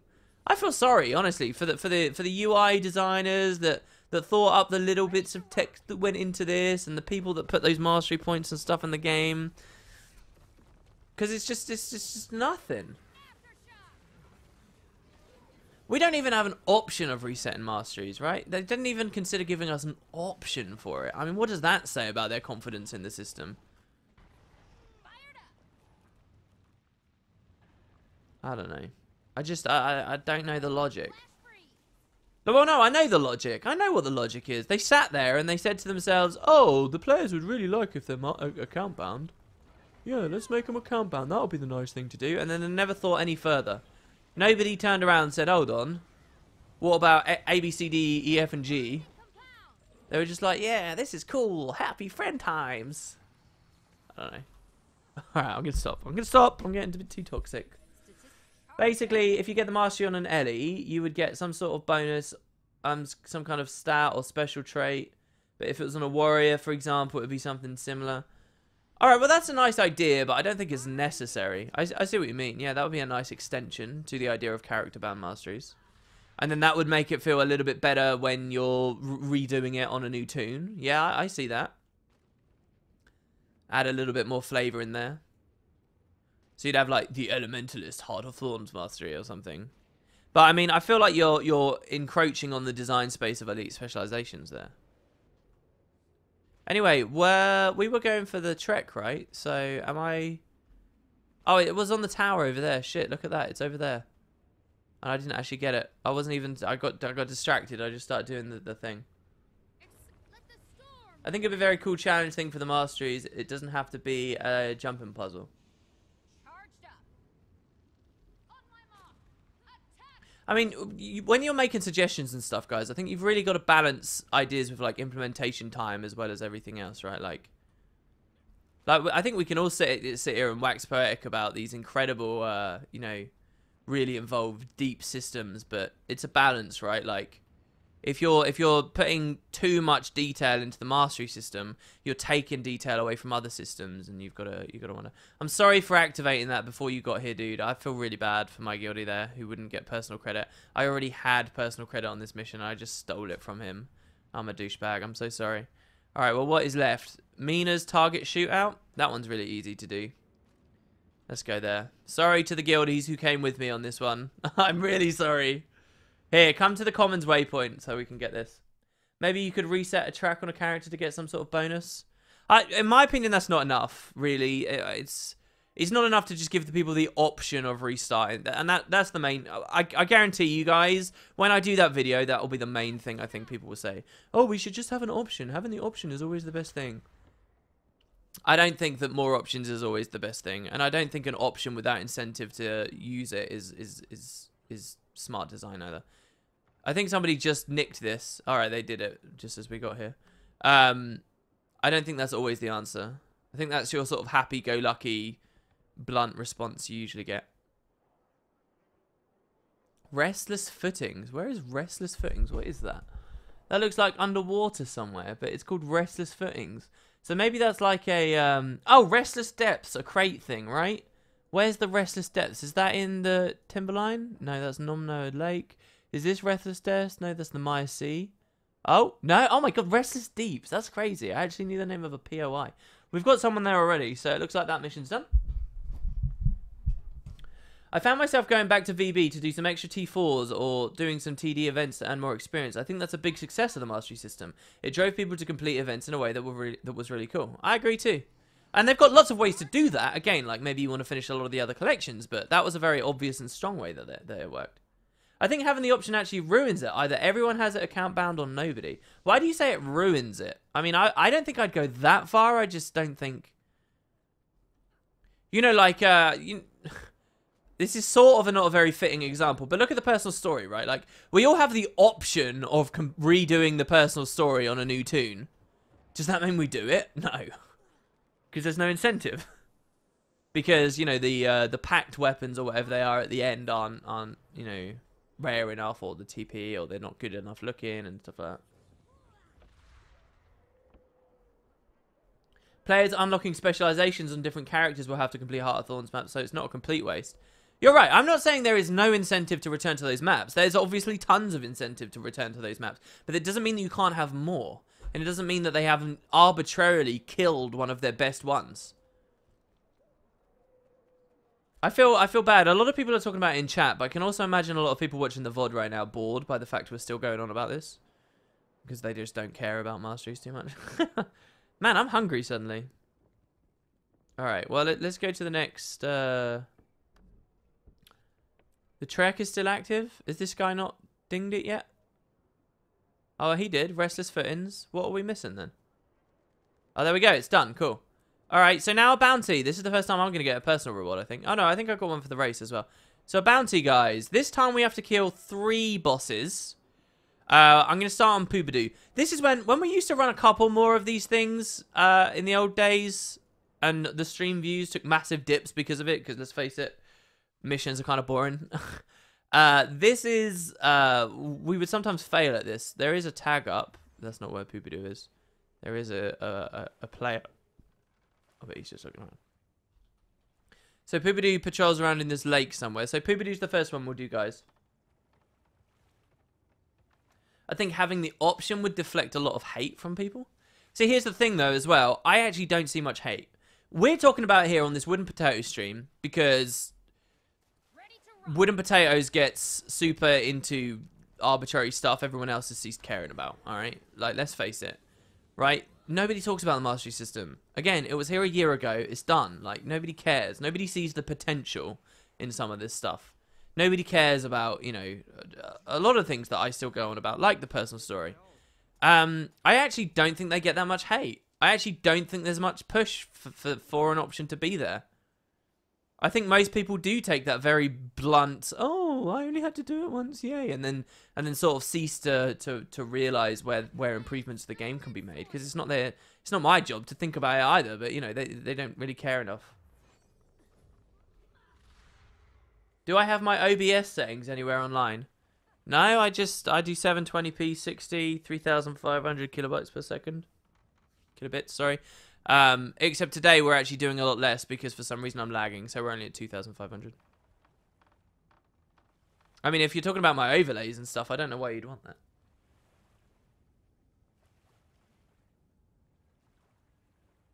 Oh god, WP on personal story. Exactly, right? Like nobody cries about the personal story like I do. They just don't.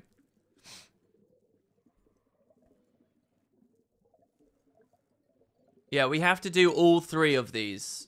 I can't even find Poopydoo right now, which is a real slap in the face. Let's try going counterclockwise, I guess. We'll go from Kessex Hills back the other way through. If you guys find it, feel free to post a waypoint, directions, whatever. WP adores all the personal story and all of Guild Wars 2. That's a bot command for when devs are here. Yeah. Oh, thank you so much for the Prime sub. That means so much. Thank you so much. Aliel's 1991. Is that your birthday? I found Poopydoo, guys. What a hero. Poopydoo is here. Thank you so much. If that's your birth year, that's mine too, my friend. Mine too. Here. West. I guess we don't want to fight him underwater, so. Speaking of improving systems, how do you think they could improve underwater content so when we fight bubbles, an underwater expansion pack won't be universally panned? I think it takes a look at the skill. I actually don't think the skills are too bad, and I actually don't think the combat is too bad. What's bad about the skills are the visual effects on them right now, which are just really ridiculous. You can't really have any engaging content. But I think, okay, somebody popped it. But I think the main thing that has to happen is you need to be able to build for underwater content. So I think we should all have... I think, personally, you should have an underwater specialization, and I think you should have a race specialization. I've talked about the race bound specialization before. And an underwater one too. So, like, you can choose... specific traits that augment different underwater skills. I think you should have a couple more weapons. That expansion should add a few more weapons for people to choose from. More utilities that will open up underwater. And then the rest are like mechanics for the underwater areas themselves. So you should be able to have... The engine should be able to support pockets of air underwater. So you can have underwater bases that flood if you do things wrong. Or, you know... Yeah, Poopydoo's a bitch, so... to fight underwater, so I was kind of hoping he'd come up to land. I kind of want to res up. Thank you for the healing here. We've got 50% left on his health there. Yeah, and again, the mastery system could do a lot underwater. It can allow you to survive, see in the dark depths of the the abyssal pits underwater, and it can allow you to survive at pressure very low underwater, and it can allow you to ride underwater currents like the turtles in Finding Nemo, and it can, you can do. There's a lot you can layer in that makes underwater feel better, and then work on the environments visually and stuff. But like these kinds of events, I think skill effects need a real sorting out basically.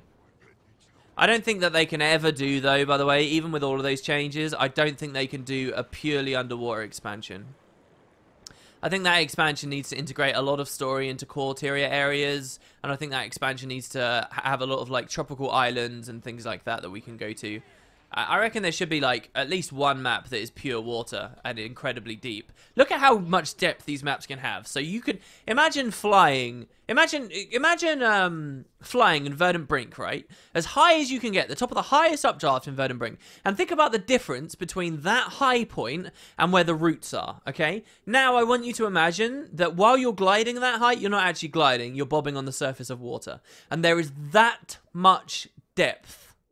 And there are these huge titanic kelp weeds sweeping all the way up and all these fantasy kind of ideas. You know, plants and structures and things leading all the way down there. And rocks and cliffs and stuff. I reckon there's something in that. That could feel pretty cool. And, you know, giant underwater sea beasts that just one-shot you. That are, I don't know, no, not the one-shot. It's just something fun that makes it menacing and scary. And think about how big you think about. If anyone's ever seen Shadow of the Colossus or played Shadow of the Colossus, one of the enemies there. All right, so we've killed one of the bosses. Let's quickly move on. I will go for Diplomat Tarban now, who is in Brisbane Wildlands. Oh, everybody's already found him. It looks like. One of the bosses in Shadow of the Colossus is a giant sandworm that flies above a desert, and it's enormous. Imagine you've got that kind of creature, except it's swimming around underwater. Somewhere at your feet. Right? I reckon fear is what you can play on with an underwater expansion like that. Yeah, and underwater caves with beautiful stalagmites. One of the caves in Dear Esther is so fucking gorgeous. It makes your head explode. Love to see stuff like that in Guild Wars 2. They've already shown with the Aetherblade fractal, by the way, that they can do some pretty beautiful little cavey environments like that with really astonishing lighting. So yeah, I think it's a variety of things you do to make the underwater expansion shine. Tarban is a bitch. I can't really heal when I'm not on a full healing build. People dying already. But he's taking reasonable damage, which is good. Awesome yet terrifying, exactly. Frostgorge has some deep-ish areas, but nothing like what I'm talking about. Nothing to the level that I think an underwater expansion should do.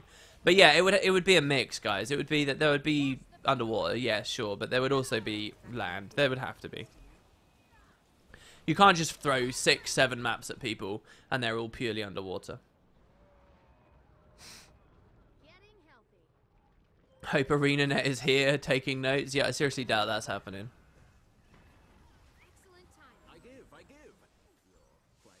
Alright, there we go. That's Tarban down. And Half-Baked Kamali, wanted for reckless endangerment and unlicensed geomantic experimentation. Including a recent attempt to immerse an inquest engineer in a lava pool. Okay, so Kamali is... Where? Is he in one of these maps? Is somebody already looking for him? Oh, Mount Maelstrom. Have we already found him? Is that why there's 2 people over there and people moving up from the waypoints?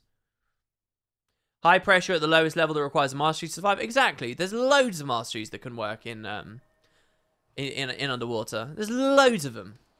And yeah, give people a specialization for underwater. You know, that's where the joy comes from. This is an RPG, guys.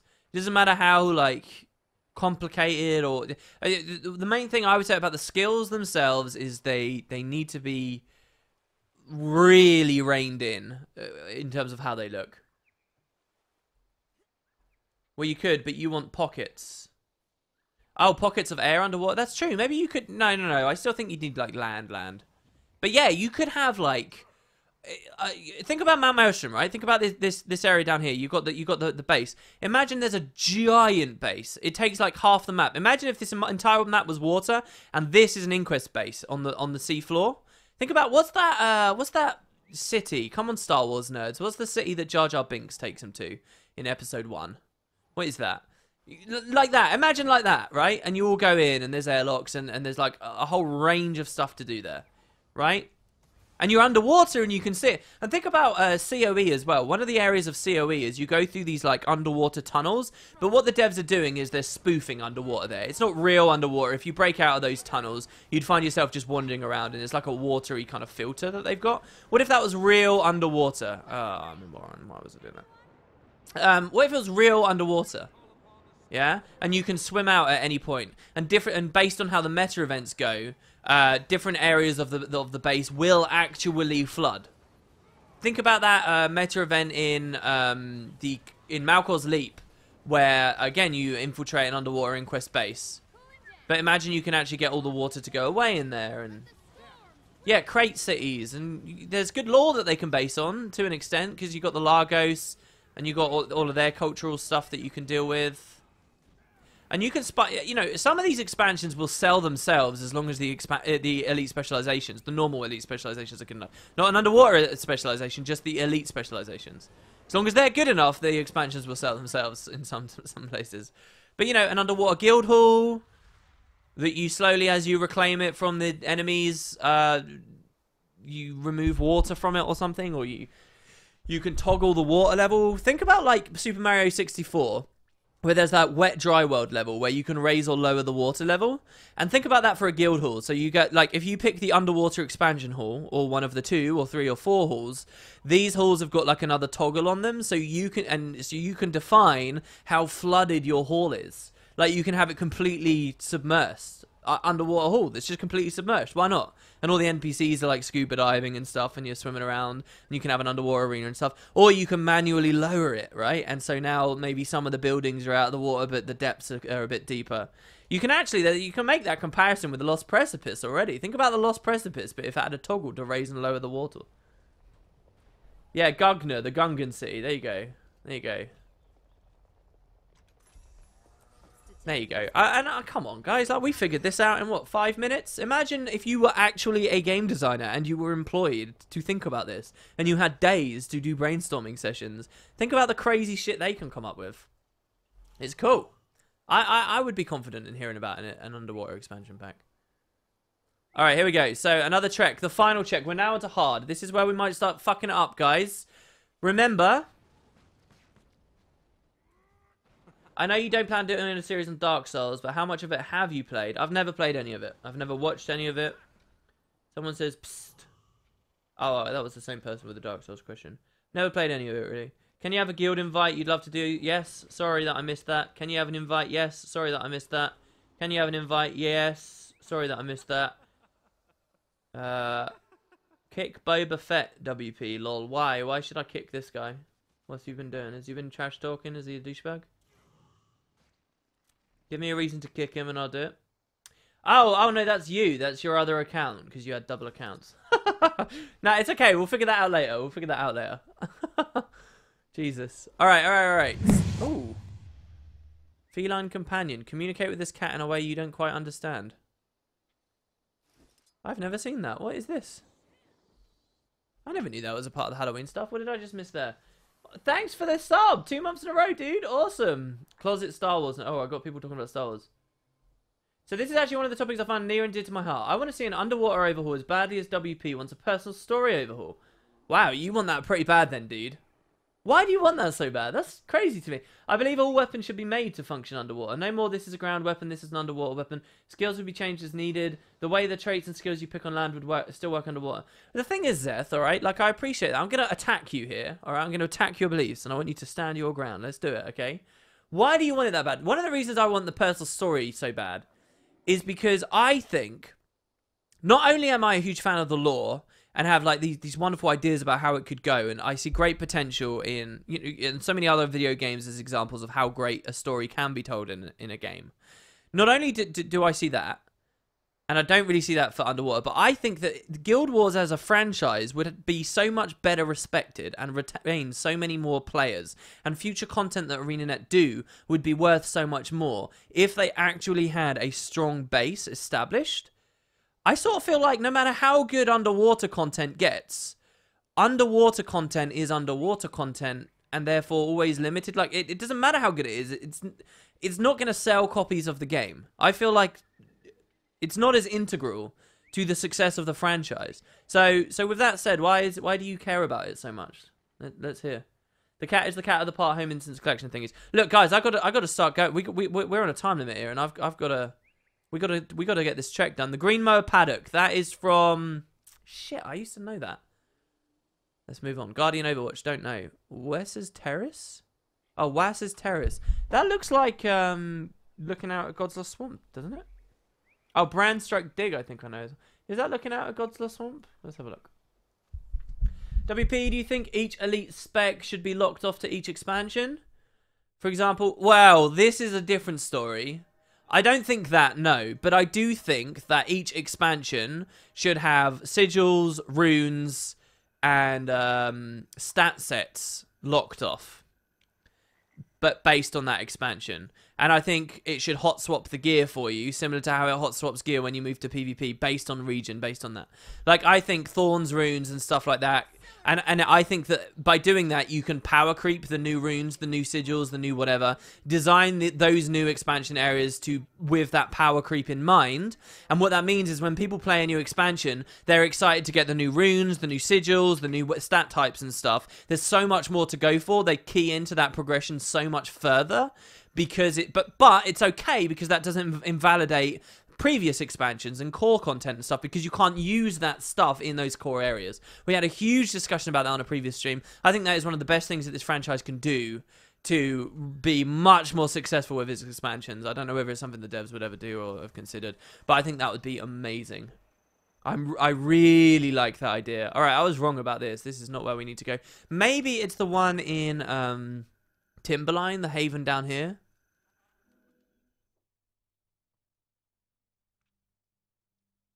I was about to also get on this topic on the gear. Yeah. Yeah, I don't know, you might have missed that stream. It's probably on WP2 by now. I think it's top quality idea. Best thing that they can do. It gives them so much more space to add new stat types and runes and be more daring with the kind of things that they implement, because they only have to balance them against one another. It really, truly would be a phenomenal system.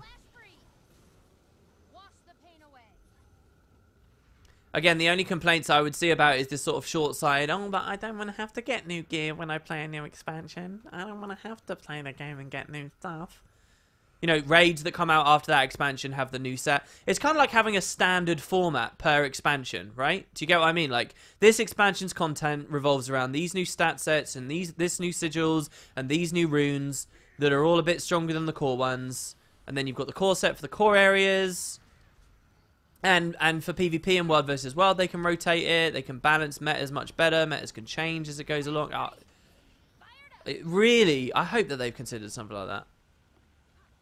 It is the best way to keep exciting people about new expansions in Guild Wars 2. Almost infinitely. And yeah, food, sigils, runes, stat types. Those 4 things. They would all be on locked by expansion by expansion. So each new map you go to, you see what the new stuff is available at the vendors there. You want the currency. You do the events for the currency, for the masteries, for the elite specializations. Come on. All right, I was wrong about this as well. I've done really shit at this check. I need personal credit on this check too, so. What the hell is this? Wasser's Terrace. I just don't know. What's this? Drake Cleft's Shelf. Freestand Scaffold. What is that? Blood Ooze Gallery. Blood Ooze. Oh, I know where that is. That's where one of the worm areas is, in Bloodstone, in Bloodtide Coast. Nobody steal it. No, he's going there already. He's going to take it from us. No. WP power creep. So I'll just go for the most recent expansion and be set stat-wise. No, because those things don't affect the rest of the game.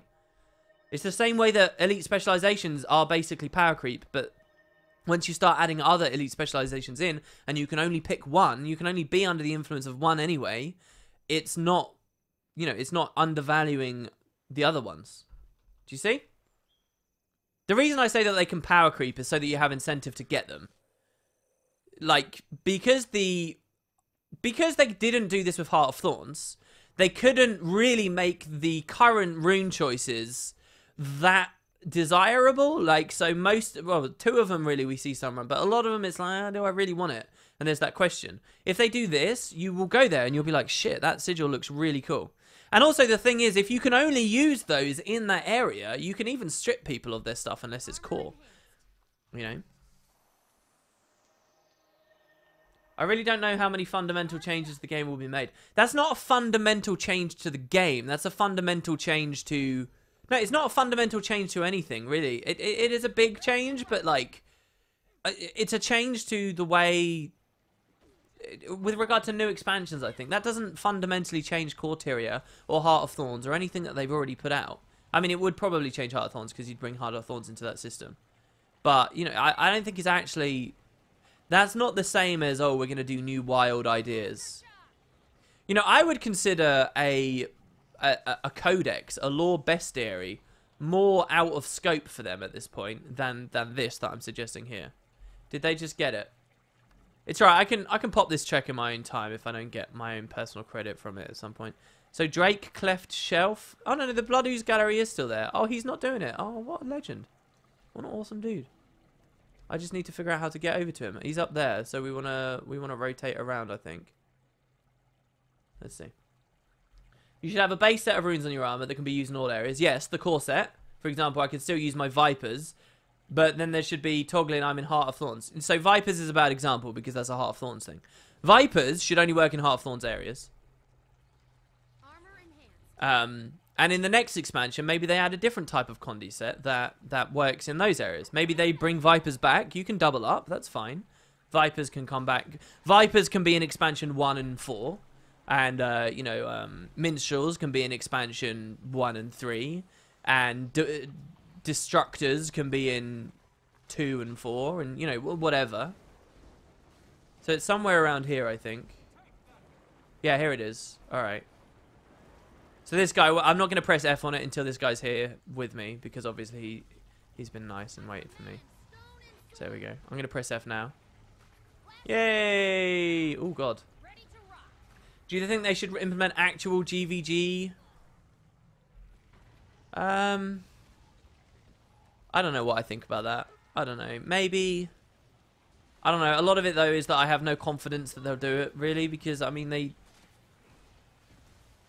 sort of tried with Stronghold and they added in all this other stuff and tried to make it like weird Mayberry style stuff. I don't know. I don't know what I think. So much of what people want from Guild Wars 1 is little more than nostalgia. It's hard. It's hard to know how much that would help the game. Alright, so there we go. That's good. That's the trek done, I think. No, we need the workers' stores. But the guild's already got that completed. So I'm going to pop the challenge now. So the challenge is save our supplies. So let's all head over to the save our supplies place, which is here, I think. Broadwatch Encampment. You can make it expansion stats and upgrades always work in core, but not other expansion areas. Yes, you could do that as well. That would probably be the better thing to do, actually. That idea is a bit better than what I've been saying, because what that does is, well, I don't know. People might complain though, but what that does is, that would the main thing there is fractals, because nobody cares about dungeons. They're too easy. The main thing there is fractals. If fractals were balanced to start getting hard to the point people discriminate against each other's builds, and then the fractal meta is reliant on a new expansion's stuff. So, you know, so I can't play fractals because I don't have this expansion QQQ. But we're in that situation anyway with Heart of Thorns, where it's like, oh, I can't play fractals unless I have Reaper with Rise, because it's, you know, like stuff like that.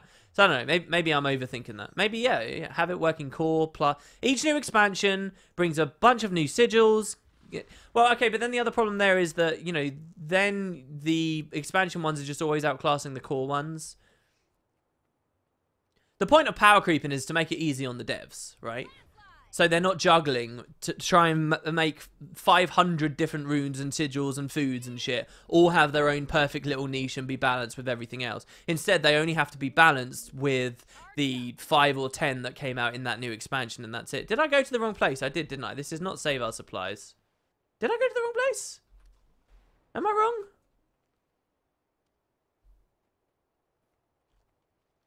I don't know what I'm doing. I haven't done save our supplies for so long. Is it further north? It's further north. I was one waypoint away. It's not too embarrassing. Just one waypoint. People always complain no matter what happens. Yeah, but that's such a non-comment though. Flying chicken. That doesn't mean we can't have reasoned discussion about where it might appear and why it might not, and you know to what degree that complaining is going to be severe. Would Guild Wars 2 be a good game for someone who hates leveling but loves farming loot? No, I don't think so. This game's pretty bad for farming loot, in my opinion. I don't think the looting system... I mean, it doesn't give me the same feeling as other games have. Maybe other people in chat will have a better opinion, or a more positive opinion on that. I've just winged that one, really. But isn't the idea anyway that with elite specializations, I can be a Reaper here, hey, I can be a Banshee, my team doesn't mind? Well, they will mind, though. WP, what do you think about having a chapter in the story to unlock the elite specialization instead of 30 points? That way they give some lore about the elite spec. Yeah, I'd quite like that too. I'd quite like each class. I mean, perfect world. Let's gloves off. Let's imagine anything can be developed.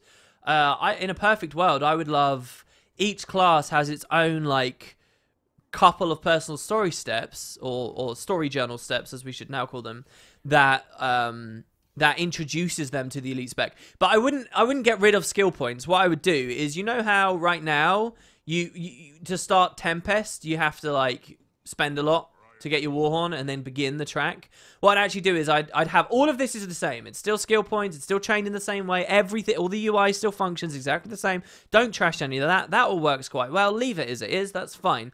But what I would do is, in order to access this UI, to ding it all into existence, you have to complete 5 story steps, introducing you to the Order of the Tempests and what they're all about, and so on. And by the end, you gain your Warhorn or whatever, and then it all begins. That's what I would do. Perfect world. And then you've got the lore, and you've got everything else. Nothing scrapped.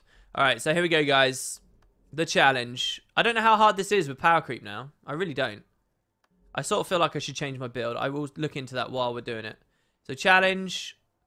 Supply Master Soot Spitter needs your help defending Iron Legion supplies bound for the front lines and Iron Marches. Help shore up his supply depots and help repel any Flame Legion attacks. For people that have never done this before, as there's a slight chance there are, what you want to do is spread out, really. So here we go, because this is quite hard. Vsauce just had a video with David Attenborough. Really? Wow, that's mental. Jesus. All right, are we beginning? So let everybody spread out, get into the instance and spread out. Oh, they've started in a different instance. Why would you do that? All right, fine. So everybody go to the correct instance. The correct instance is my one. Right click and join on me. Did they trigger it? No, no, no, no. Join on me. What is this? No, what? Why did it take me out? Oh, fuck. Have we started it now? Alright, I'm just going to start it. Everybody get in and join on me. Bring on the challenge. We're in. We're in. We're in. Alright, let me see if I can... If I've actually got my gear on me. Do it. First of all, do I? Yes, I do. That one. And that. Let's get our Zerky things on. I actually think, you know, I should try and contribute as much as possible on this. Ah, what? Why didn't I have my boots? Ah. Alright, Rip Scholar. There's my stuff. Do I not have any of my Zerk trinkets on me either? Crap. Why don't I? This is annoying. Alright, I'm gonna have a bad build here. Like a bad build. To the heart. Move that there. Alright, that's sort of okay, I guess. And then grab this. I'm not gonna run ice spray. I can't be bothered with it. All right. This is just a test. Do not enter. Do not enter what? How do you think guild missions could be improved? I just think we need more of them. Really. There's maybe some slight tweaks that should happen with treks of people stealing each other's treks. Which is pretty. Oh god, this isn't good. If people are already, if Char are already like well in here, this isn't good. We're building turrets and stuff. Yeah, maybe I just think they need more. That's all I think they need to do. I think they've got the system in there that's quite well. I just think they need to expand on it. I just think I want to see more puzzles, challenges, trek locations be updated. I just want someone over there to just sit down, spend like, I don't know, a month or something, just increasing the roster of guild missions that are out there. You know, it's a great system. And people would be so much more enthusiastic about it. There's some other things, though, that I would change, like economy. Stop killing resonating slivers. Resonating slivers is one of the stupidest things that's happened with this game, in my opinion. Like, yes, they were too expensive at launch. Yes, they really hampered scribing. Yes, there was a lot of complaining about it. But you know what it also did? Is it made people want to do guild missions. Bad. I also want to see more guild traders come into halls. This all integrates into decorations and stuff, though, so that there's more sinks for commendations. Slivers are just so ridiculous. There's another stupid thing about slivers as well, and that you can craft them into cores and then resonating lodestones and stuff, but a grand total of 1 decoration tree in the entire game actually uses that stuff. This is just weird, it's bloated, it needs to be addressed. God, I do so little damage. Get your potatoes ready. Okay, there's going to be a huge giveaway. Oh, no. There's going to be a giveaway for 20G, guys. Hi, WP. And this is Boots Bad Builds. Oh, what? Yeah, okay, so basically we're going to run Tempest, and we're going to put a little bit of healing in there. I shit you not. Boots has ran builds like this before, though, where he's gone half Zerk, half Clerics. And I've been like, well, what? Why don't you just run a unanimous stat set, like Zealots or something? He's like, no. Half Zerk, half Clerics. These are the olden days. The guild minis are way too high. I don't believe the minis are too high. I believe that there needs to be a collection that makes you feel more rewarded for getting all of them, with a nice title and a nice reward on the end. And maybe an art upgrade on the minis themselves, and then it's fine to have them cost a lot. Prestige items aren't bad for the game.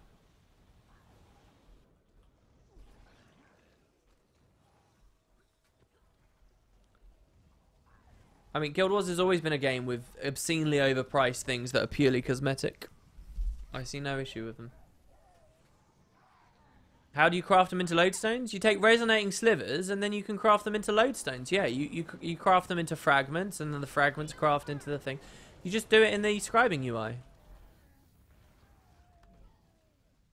Look, I'll show you. Scribe, load, stone. Resonating. Here you go. See, look, you got slivers go into fragments, 3, and then fragments become cores, and then cores become lodestones. But this is only used for like some of the like the architecture section. No, not architecture. The furniture section is so awful, and it's used in some of the furniture, like the guild bar. Ooh. It's just bloat. Needs to get deleted from the game. But yeah, they need to stop having resonating fragments and stuff dropping in dailies and make it exclusive to guild missions again. Like, you can increase the amount that come from guild missions, but what you did by putting it in dailies, how don't you see that, is you just eliminated most people's incentives from running missions, which is so important for keeping communities involved in the game. Who thought, why would... WP, do you like Wildstar? I've been playing that a lot while waiting for the next part of Living World. No, Wildstar's sort of this, I don't know, I always think of it as a sort of a sad, limp dog that unfortunately never got the audience that it wanted. I don't know, is their population on the up? I really wouldn't ask me about general MMO impressions. You were thinking of charged lodestones? No, that would be absurd, no. Yeah. Alright, 6 minutes remaining, we got this, guys. We got this. Has game audio been really crap today, by the way, and you've barely been able to hear a damn thing? Because nobody said anything. Should I turn it up? Sorry, that makes these streams so much more boring if all you hear is me nattering away. Tell me if it gets too loud. Yeah, there's a giveaway, guys. If you want to alt-tab, have a cheeky look. Hey, WP, cheese... It's or goldfish. Cheez-Its or goldfish. I think those are probably both junk American snack food that I've never had in my life. So sorry, I don't know. Goldfish sound weird though. And another like American-y thing that I think of is Ben and Jerry's fish food ice cream, which is delicious. So maybe I'll go with the fish Are the fish? Is the fish the right choice here? No, population is still pretty low, but I do love the lore. Yeah, I like the style of that game, the aesthetic of that game. It's very cool.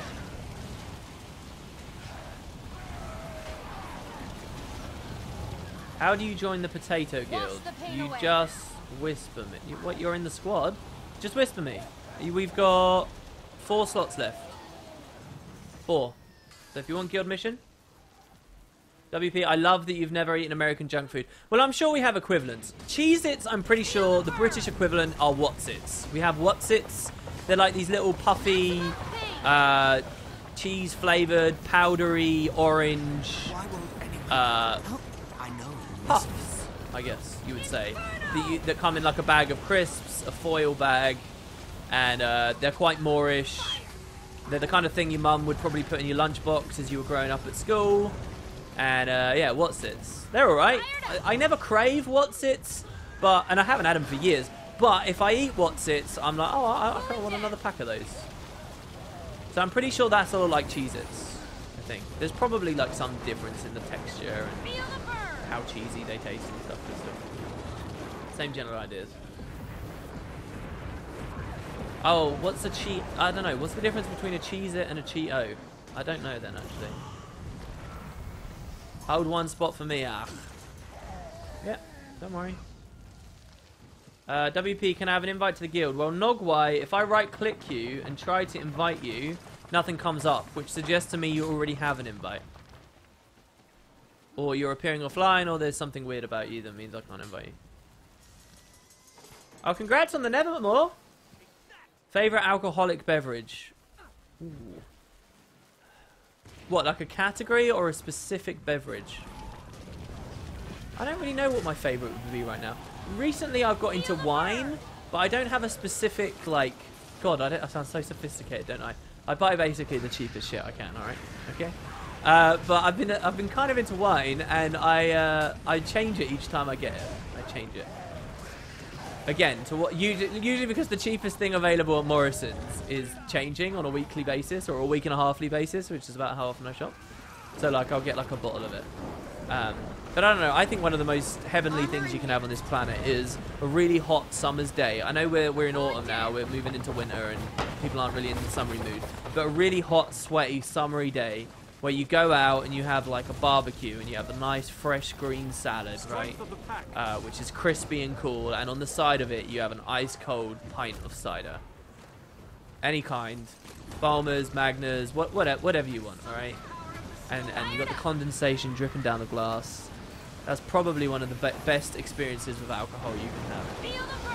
Very chilled cider just tastes like apple juice in a lot of ways as well, so cannot recommend enough.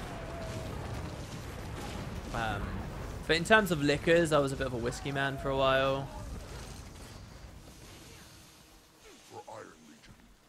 But I think that was more me just being a stupid teenager.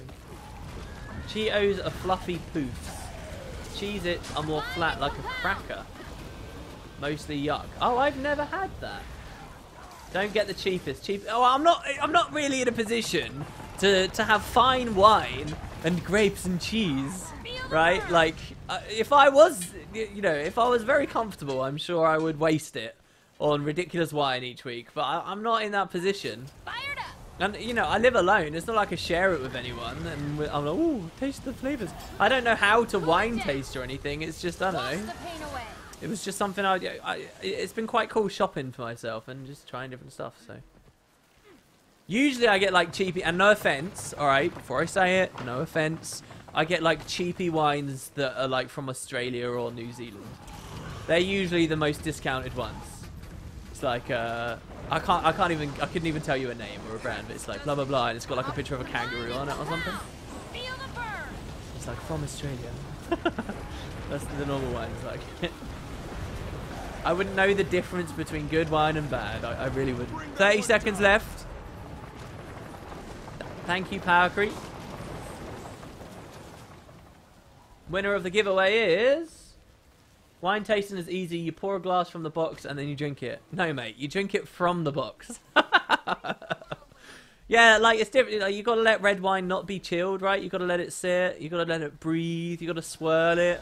You gotta smell it. Then you drink it. I think that's about as much as I know. I don't know where you're supposed to hold it on your tongue, if that's important. I don't know how much you're supposed to slosh it. Save hour supplies completed. You guys are the best. So, here's another improvement to these, I think. Like, do these missions actually still do much? So you get a bonus PvE, a bonus PvP, and a bonus world versus world. Let's do the bonus bounty, shall we? Oh, this is going to be hard. Let's see if we can do it, guys. This is tough, alright? The bonus bounty. So, Shaman, Crusader Michiel, Diplomat Tarban, or Breckerbrek. Breckerbrek... Isn't Breckerbrek the guy in... Crap. Keep doing this. In, yeah, that's the one in Harathi, so I'll do that. I duoed Breckerbrek yesterday, and it died in like 2 seconds flat, which was awesome. You wouldn't want to, you wouldn't get drunk. What do you mean? I don't drink the wine to get drunk, necessarily. I mean, it's a bit to get a bit tipsy, you know, and have a nice night. Always go with boxed wine. It comes with a nice taste of being poor. Feel the burn. They need to make it so spare favor does stuff. You don't see many people spawning guild bosses. You don't think that that's enough? Yeah, maybe you're right. Can you have a guild invite? Yes, you can. Especially if you're going to come and help us do this last bounty, because this is going to be tough. Guild invites for both of you. Just run out, guys. Go and find them. Landslide. Is there still no drunk stream? No, I've never done a drunk stream. I don't think I would be particularly entertaining in a drunk stream. I'd probably sit there ranting and rambling about nonsense without actually playing the game, and that would be it, right? It would be like everything that's bad about the normal streams times 10. Do you have a favourite beer or a favourite kind of beer? No, not really. I do drink beer, but I don't really care very much about what I drink. A few of my friends years ago were getting quite into ales and stuff as well, but I never really cared about that. You know, local ales and stuff. It's not something I ever really got into.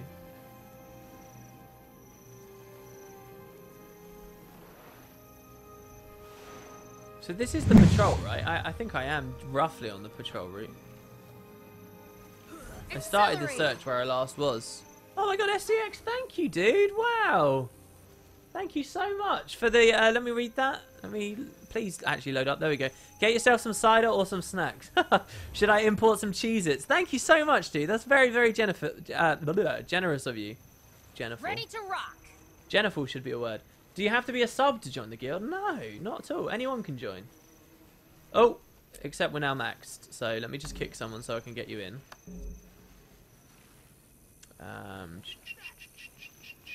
Let's kick the most inactive sprout, shall we?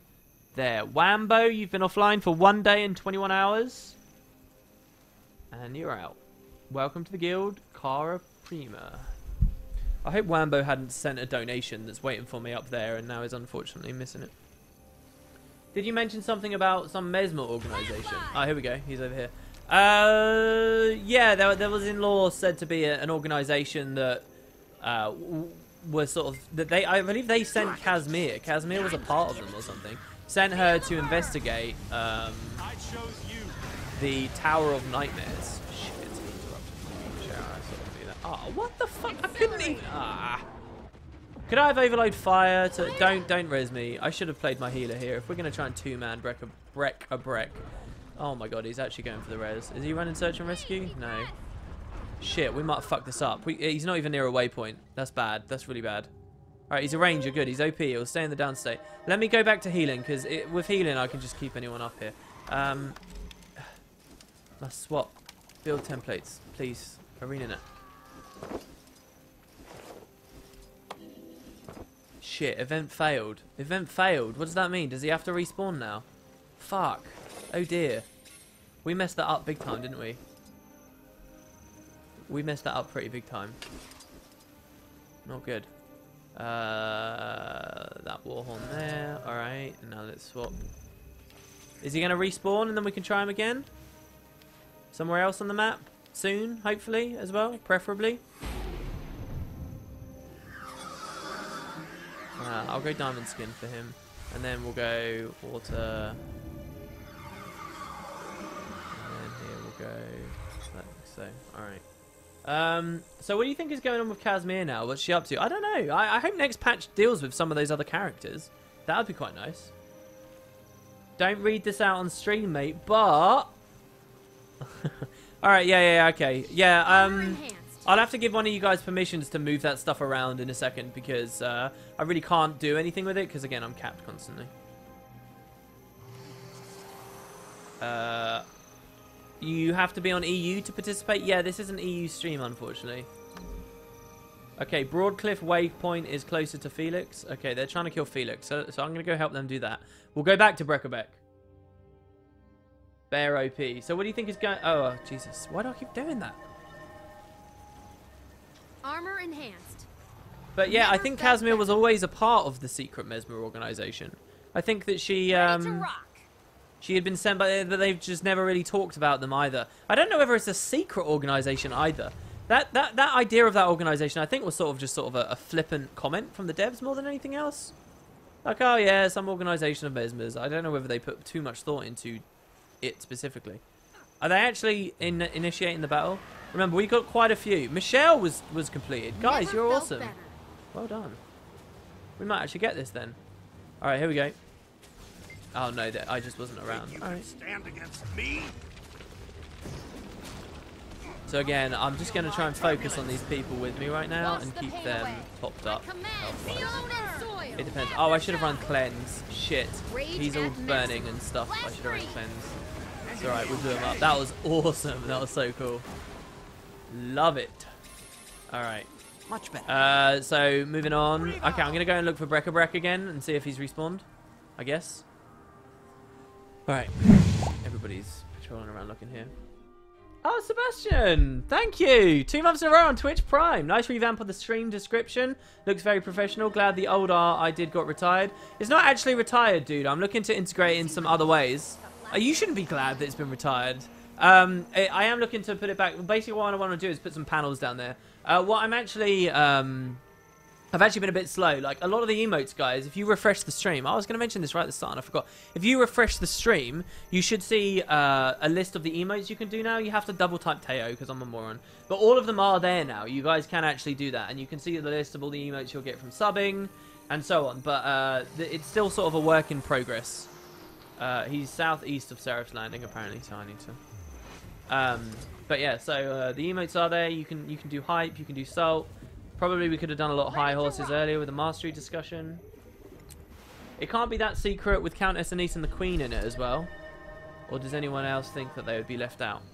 Well, just because they're powerful mesmers in charge of a place. Is there something explicit saying that they're in there? Doesn't mean they have to be a part of that organization specifically. In fact, I would say that sort of makes the world feel small. If it's like, oh, every single mesmer we know in the story is in this one organization. It's like everyone's friends with everyone and buddy-buddy. It doesn't feel realistic. It doesn't feel like there's actually a large population. Alright, here we go. So, let's see what we can do here. I chose you. Chill to the bone. There's the break bar. My god, it's fucking nice. Love it. There's another target done. Come on, guys. We got this. We got this. We got this. So that's 3 down. 2 to go. We have 11 minutes. I don't actually know where the Shaman's patrol is. I know what Tarban's patrol is, and it's huge. It's all over Brisbane. So I'm just going to go wander around there and look for it. So Brisbane Wildlands. Do we have anyone there already? Nope. All right. What's this? Yeah, I was being sarcastic and I was... Wait, what was this? So having a 1-day break of the game can conduct kick. Sounds like a good guild kappa. I was being sarcastic. Because the guild must be really actually good for it to be full. Well, it's just that I don't really like the idea of having to turn people away all the time. If you want to get in, then you want to get in. You know, and what this does is it means that the active people stay and the inactive people, if you're the kind of person that goes offline for 3-4 days and you haven't ever contributed to the guild, we probably don't want you there anyway. So it sort of makes sense to me. And if you do contribute to the guild, that'll buy you like a week or so now. But you know, if you contribute to the guild, and I really hate if somebody contributes like 200 gold to the guild, and then just goes offline for a week and gets kicked. I feel really bad about that. But a lot of other people, you know, they'll donate like 10 gold or something, which is really nice of them. But then if they're offline for ages again, at the end of the day, what's important is people being online and people coming to these missions and people talking to one another and coming to events and stuff. So again, like, the person who wants to play right now is better than the person who is offline right now, in my opinion. I see some of us are balling together over here, so I'm sort of guessing this might be where he is.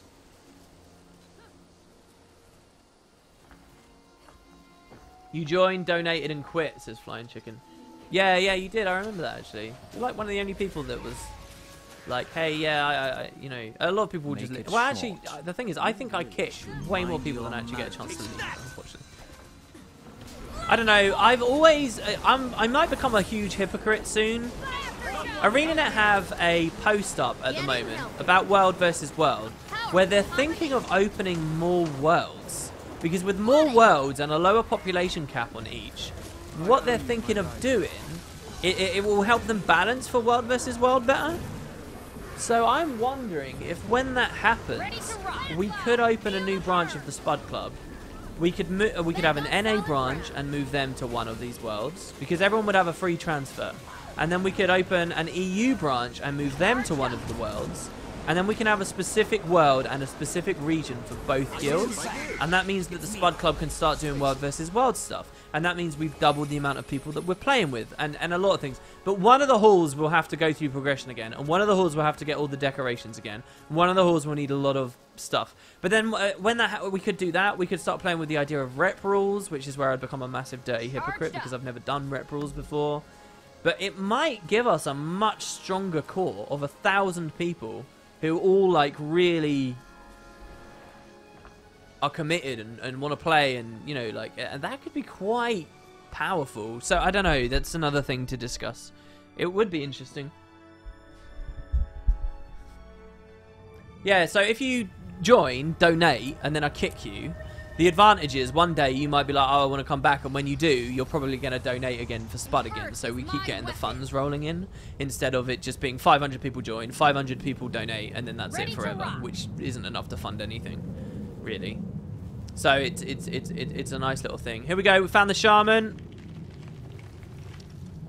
Jesus, I've been really lucky with these. Really lucky. Swear to God, I wasn't here because this guy's here. There are a couple of different players around. This is the last boss. They already have a list of names for the worlds. Do they? What are they? Can you link them? I don't actually know what the names are. You know, an easy way to stay in guild, just log in for a second right before WP streams. No, I kick people all week long. People ask for invites all week long. Every video I put up probably results in 5 to 10 people asking me for an invite, at least. And that's just people catching me online. I don't invite people who mail me because it just clogs mail and I get spam suppressed instantly, so it's really fiddly. It's just people who whisper me, and so I'm always kicking, always. It's not just around streams. If you're off for 7 days and you're a sprout, you're gone, like. And that's not me being malicious or whatever, it's just sort of the way that it's gone. If everyone gets really bored of Guild Wars 2 and bored of me and nobody's watching anymore and no one's asking for invites, you get more time, but yeah. Ever since the Games Masters came about and started doing such an amazing job, it's really snowballed forward. Oh, I missed a sub. I'm sorry, Waldir. I'm sorry, dude. 2 months, dude. Congrats. Welcome, welcome. Well, what do I say if someone's staying instead of joining for the first time? Guys, I've got to say as well, if we get just a couple more subs, we will get a couple more emotes. So keep an eye out on the emotes to see if they go up. I don't know whether we'll ever get there, because I don't really stream enough. Yes, they could go even further. All right, there you go. Cool. Guild mission complete. That's it, isn't it? Guys, I'm really impressed. I'm really proud. Shall we try doing one final thing that we've never really tried before? And try and do one of these. Should we? Let's try Conquest. So you need to join a team and you need to get 300 personal score. All right? Oh, I don't know how that will work. I don't know whether I can really stream that. Required players 3. Alright, here's what's going to happen. I've triggered the Conquest one. So what I'm going to do is I'm going to go onto my silly power necro build, which I've never shown you guys on the stream, and we're gonna play one game. We need to get a personal score of 300. So it might be 2 games. So what's gonna happen here is I'm gonna create a guild. I'm gonna leave that squad. Good job, everyone. I'm glad you all enjoyed the missions. I'm gonna go to teams. I'm gonna create a team. It's gonna be a PvP team. That's weird. Why do we still have team types? I should talk about that in the review. That's odd. Join on me if you want to do this with me, guys. This team. Join on me if you want. So we need at least 3 people. And then anyone, by the way, everyone has permission to create teams and manage teams and stuff, I'm pretty sure. Let me just check. Yeah, teams is fine. Team administrator. So any of you guys can make a team and then just play with random people and see whether we get it. So far we have 1 person who wants to do this. So you just join on me and then I'll invite you into my team. And then we'll play. We need 3 people and we'll actually try and finish this mission as well. It's a score of 300 added over 3 people in a group. So it's a total of 300 or it's a total of 900? What is it? Do you think they will tell us what's going on with Ritlock in the Black Citadel through in-game or via blog post? Great question. It depends on if... well, it depends on if they can get the space in to do a mission in the Black Citadel, I guess, right? Like, if that gets culled away, I think it will become a blog post instead. I hope it's in-game. Remember, this is EU, guys. EU. And the fact none of you are in my heart of the mist instance scares me a little bit. But so, what do I do? Can I right-click invite to team? Does that work? No? I don't think I can. So I think I have to manually type you out. Luther Shelby. Zia Irie. I hope none of you guys have umlauts in your names. Adam Arkeo. Who needs his rank after the thing. And Kyron Bloodrain. Alright, so there you go. So our team is here. If these 2 join, so now I will just queue us in. The Spud Killers. Oh yeah. What a stupid name I've got there. And there you got the UI. How many of you guys ever really look at this UI here? Teams are a bit of a bleh concept. I don't know what I really think about them. What do you guys think? Like, this is something I need to sort of review. What other types of teams have they got envisaged? What's the idea? Do we have one massive team and we just... In-game, definitely. It's been set up too much through the last 2 chapters. Actually, Lemony, I think I agree with you. I think the odds of it being a blog post, given how much it's been set up in-game, is quite low. The Spud Mashers. Teams are useless. Well, they hook into missions, so it's sort of a combined thing. Do you think, therefore, that these guild missions are useless?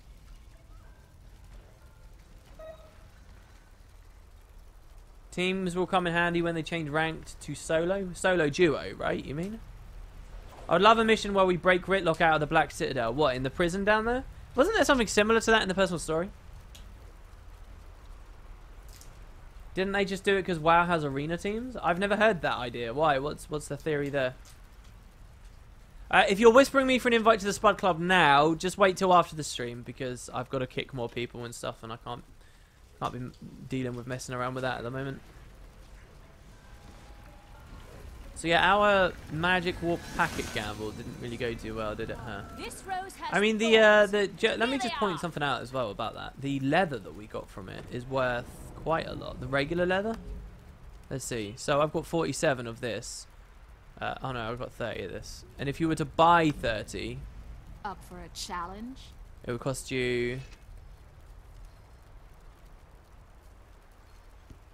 Oh wait, is it just the T5 that?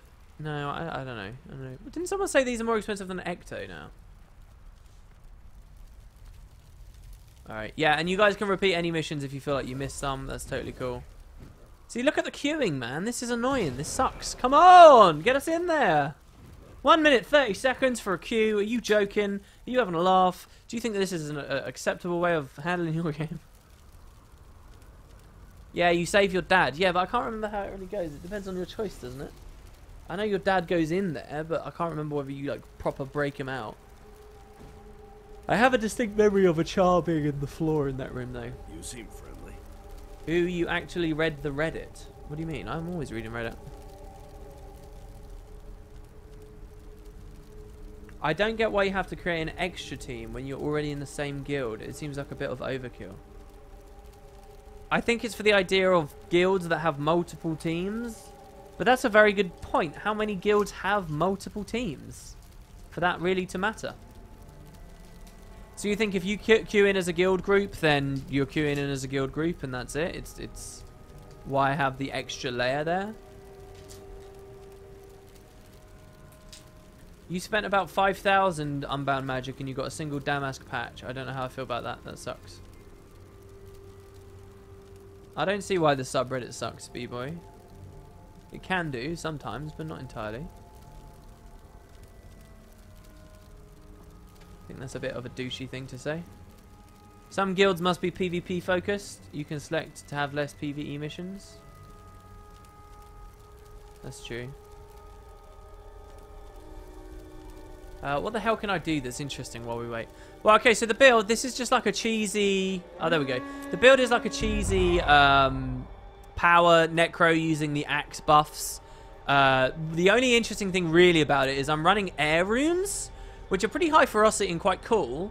But the lightning strike I've always found kind of fun. The ICD is way too high for how low damage it is in my opinion, and it needs tweaking like so many other runes, and you don't really see it, and I'm not claiming this is meta, blah blah blah blah blah.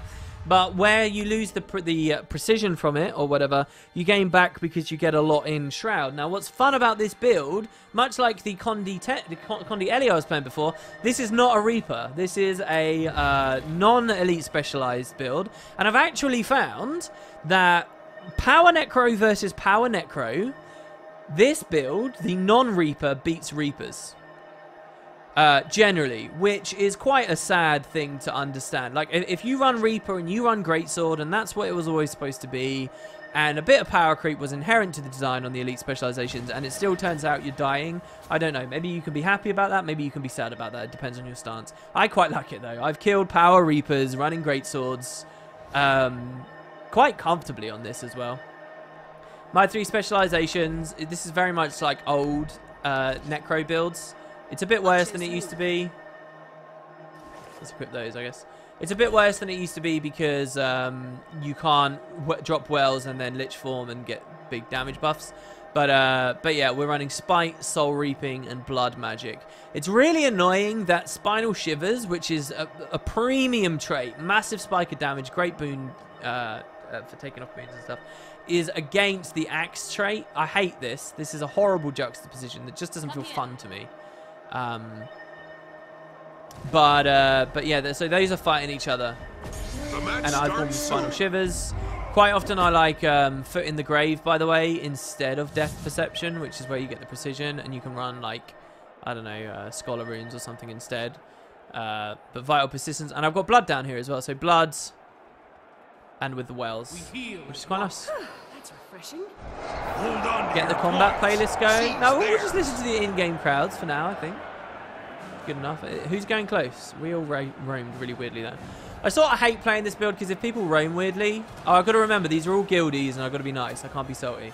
If people roam weirdly and you go quicker to the node, see, look at how slow we were. They all just went on there. Oh, look, we're actually against another group. This is interesting. We're probably going to get our faces smashed in, aren't we? It's okay because we don't actually have to win.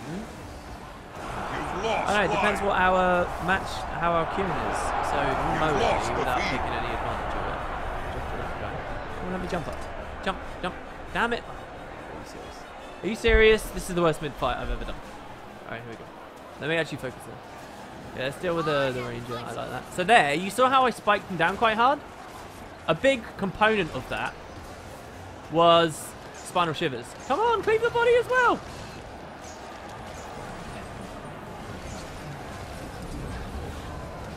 I can't believe he's still down. Cleave the body! This is mental! Oh no, I got CC'd. Oh, shit. They got him up, and our other guy's down. That's a lost fight now. That guy shouldn't have rotated back in. You're 3v1, buddy. Oh, we've got sides, though. We've got sides. Alright, I fucked up. I should have stayed mid. Maybe. Maybe not. I'm going to push back to their close now in anticipation of a rotation there. Yeah, that was a suicide to go back in. We have 2 waiting for them on our close, and I'm on far. I am anticipating someone will run around here in a moment. We've got buffs will come up in a second as well. Come on, somebody come. There we go, somebody is coming.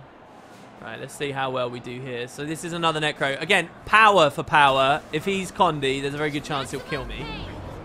Because this isn't a real build that I'm running. We shall see, though.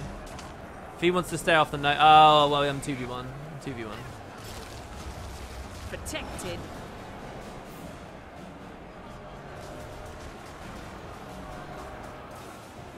Alright, keep him low. Keep pressure, keep pressure.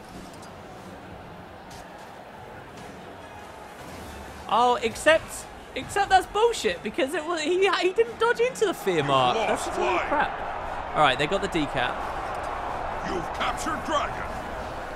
That's annoying. The Colosseum's artifacts are accruing power. See if we can finish them off with that well.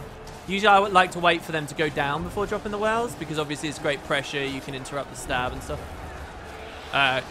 Corrupt the stab. Come on, guys, turn around. Why? Why is that guy walking off?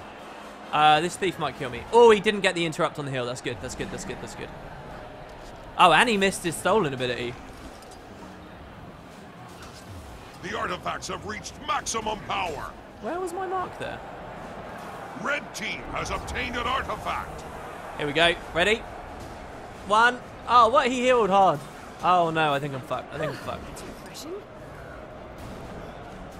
What a headshot spamming bitch. He did basically nothing except spam headshot. We've killed him anyway, so it's fine. Jesus Christ, though. Red team We will win this down safe fight easily. Oh, that guy's there too. We still have close. They're close. Wait, this is actually a good game. This is not bad. Good job on the matchmaking here. Oh, this guy's a power mesmer. That's interesting.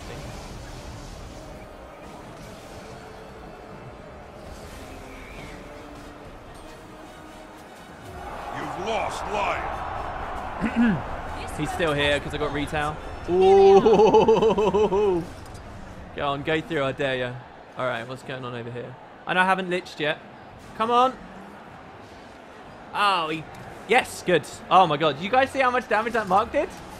Delicious. Oh, that was the same mesmer. I didn't realize his port was here. I thought his port was in mid. He's going to start getting res. Why wouldn't you res your friend? What is wrong with you?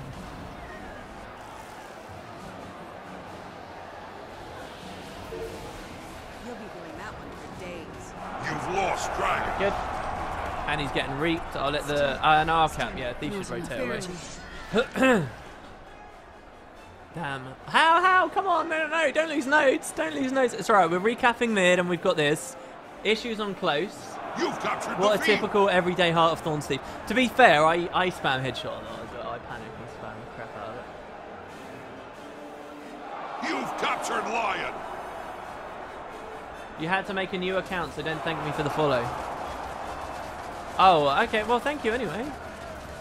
You've captured Dragon.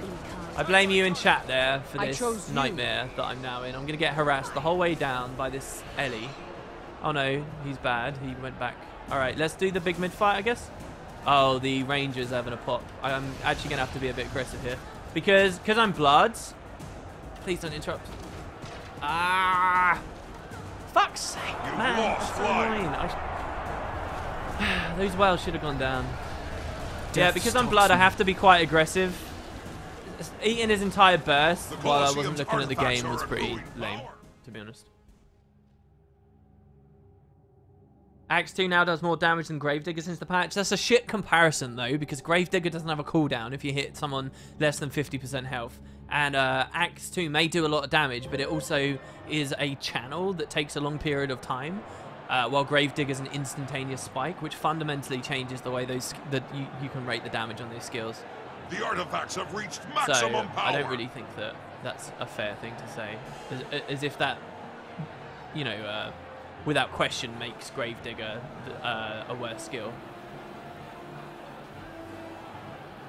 You've The fact that one of them's a channel means that it changes a lot of the way that the Red team has obtained an artifact. affect things. Let's try and get the shield. Guys, I'm impressed. Guys, this team, this fun team we've got here, we're actually doing well. We need 300 total? Is this actually guild? Oh, there you go. That's conquest participation done. That actually felt pretty good. I don't know. What can I say? There's a thief here. We need to finish off. Oh yeah, baby. Spinal shivers. Taking it in. Mini-map awareness. Wait, was that a thief or was that a ranger? It was a ranger. I only knew that because I saw the pet. I thought that was a thief. I could have sworn I saw a thief on the minimap. Maybe that was my thief. This guy's getting harassed here. Or was. What's going on? Yeah, okay, here's a thief. I'm gonna pop You've captured the field.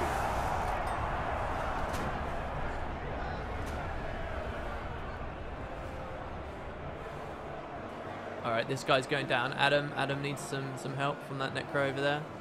I haven't liched yet. I just feel like there hasn't really been a very... Oh no, I did. I liched at the start. There hasn't really been a very appropriate moment for it. Let's pop it here, shall we? Oh yeah, this is the most appropriate moment while he's in Earth and he's reflecting and then embalming. Oh come on, I just want one hit because that... Oh, if I'd hit him below 50% health there, that spinal shivers would have been huge. Shit. You've lost Dragon. We're doing pretty good.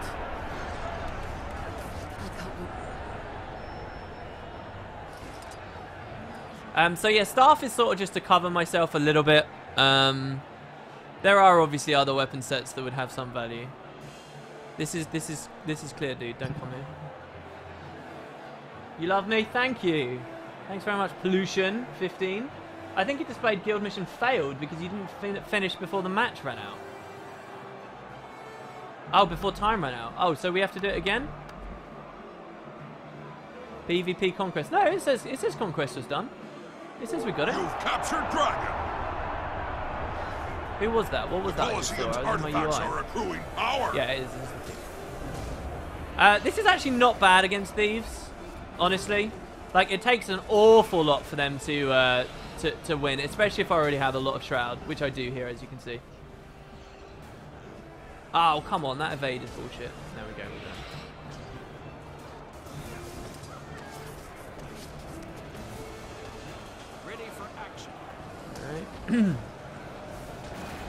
The artifacts have reached maximum power. I love the axe. The axe.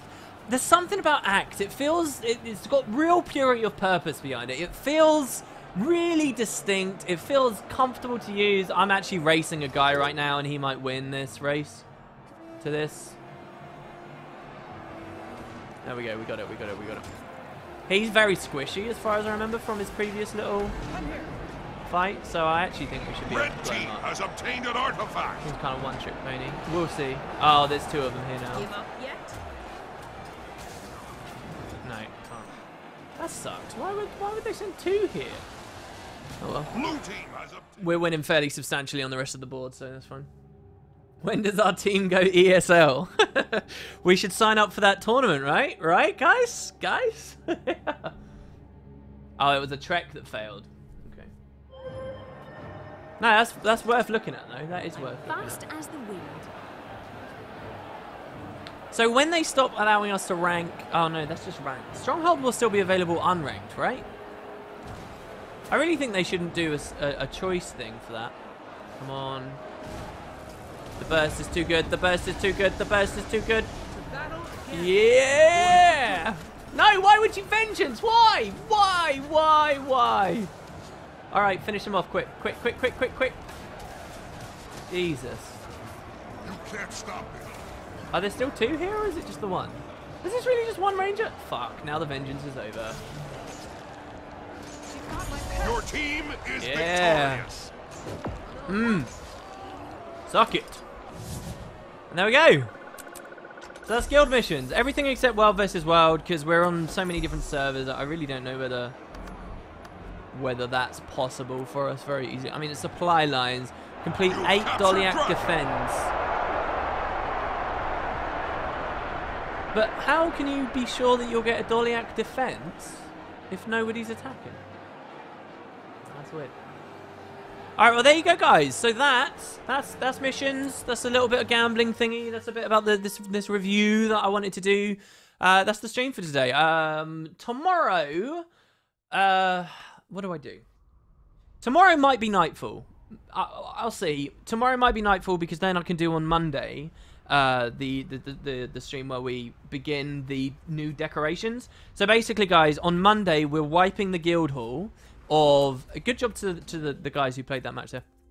We're going to be wiping this hall of its Halloween theme, and we're going to start the magical forest theme. Now, one thing I kind of want to do is put my character in a place with no user interface and basically make a time-lapse video of you guys decorating it and making the magical forest and making a real forest. So I'm going to get an extra 500 gold from Mail on Monday, and I will spend that all on more trees and crafting up lattices and stuff like that. We'll wipe the hall. You guys will be like pigs in shit because you will have absolutely everything, all right?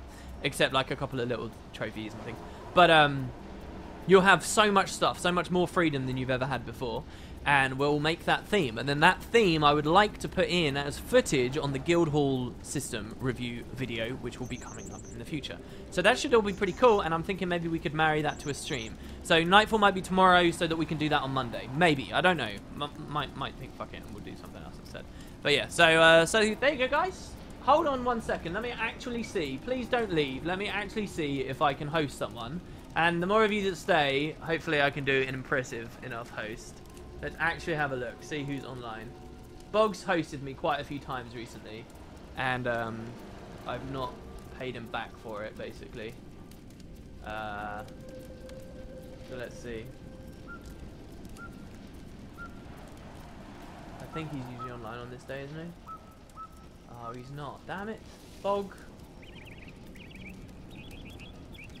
Alright. Okay, well, Nike's on, so we'll host Nike. It's Nike Sloppy Seconds. There you go, guys. Thanks very much for watching. Hosting Nike, who's doing some 11k follower thing. So go check that out. Why would I say such a cruel thing about pigs? It's just an expression. Thanks, guys. Have a wonderful day. I will see you tomorrow for whatever it is. And until then, take it easy. I'll catch you next time. Tournament Legends are starting soon as well, apparently, so keep an eye out for that.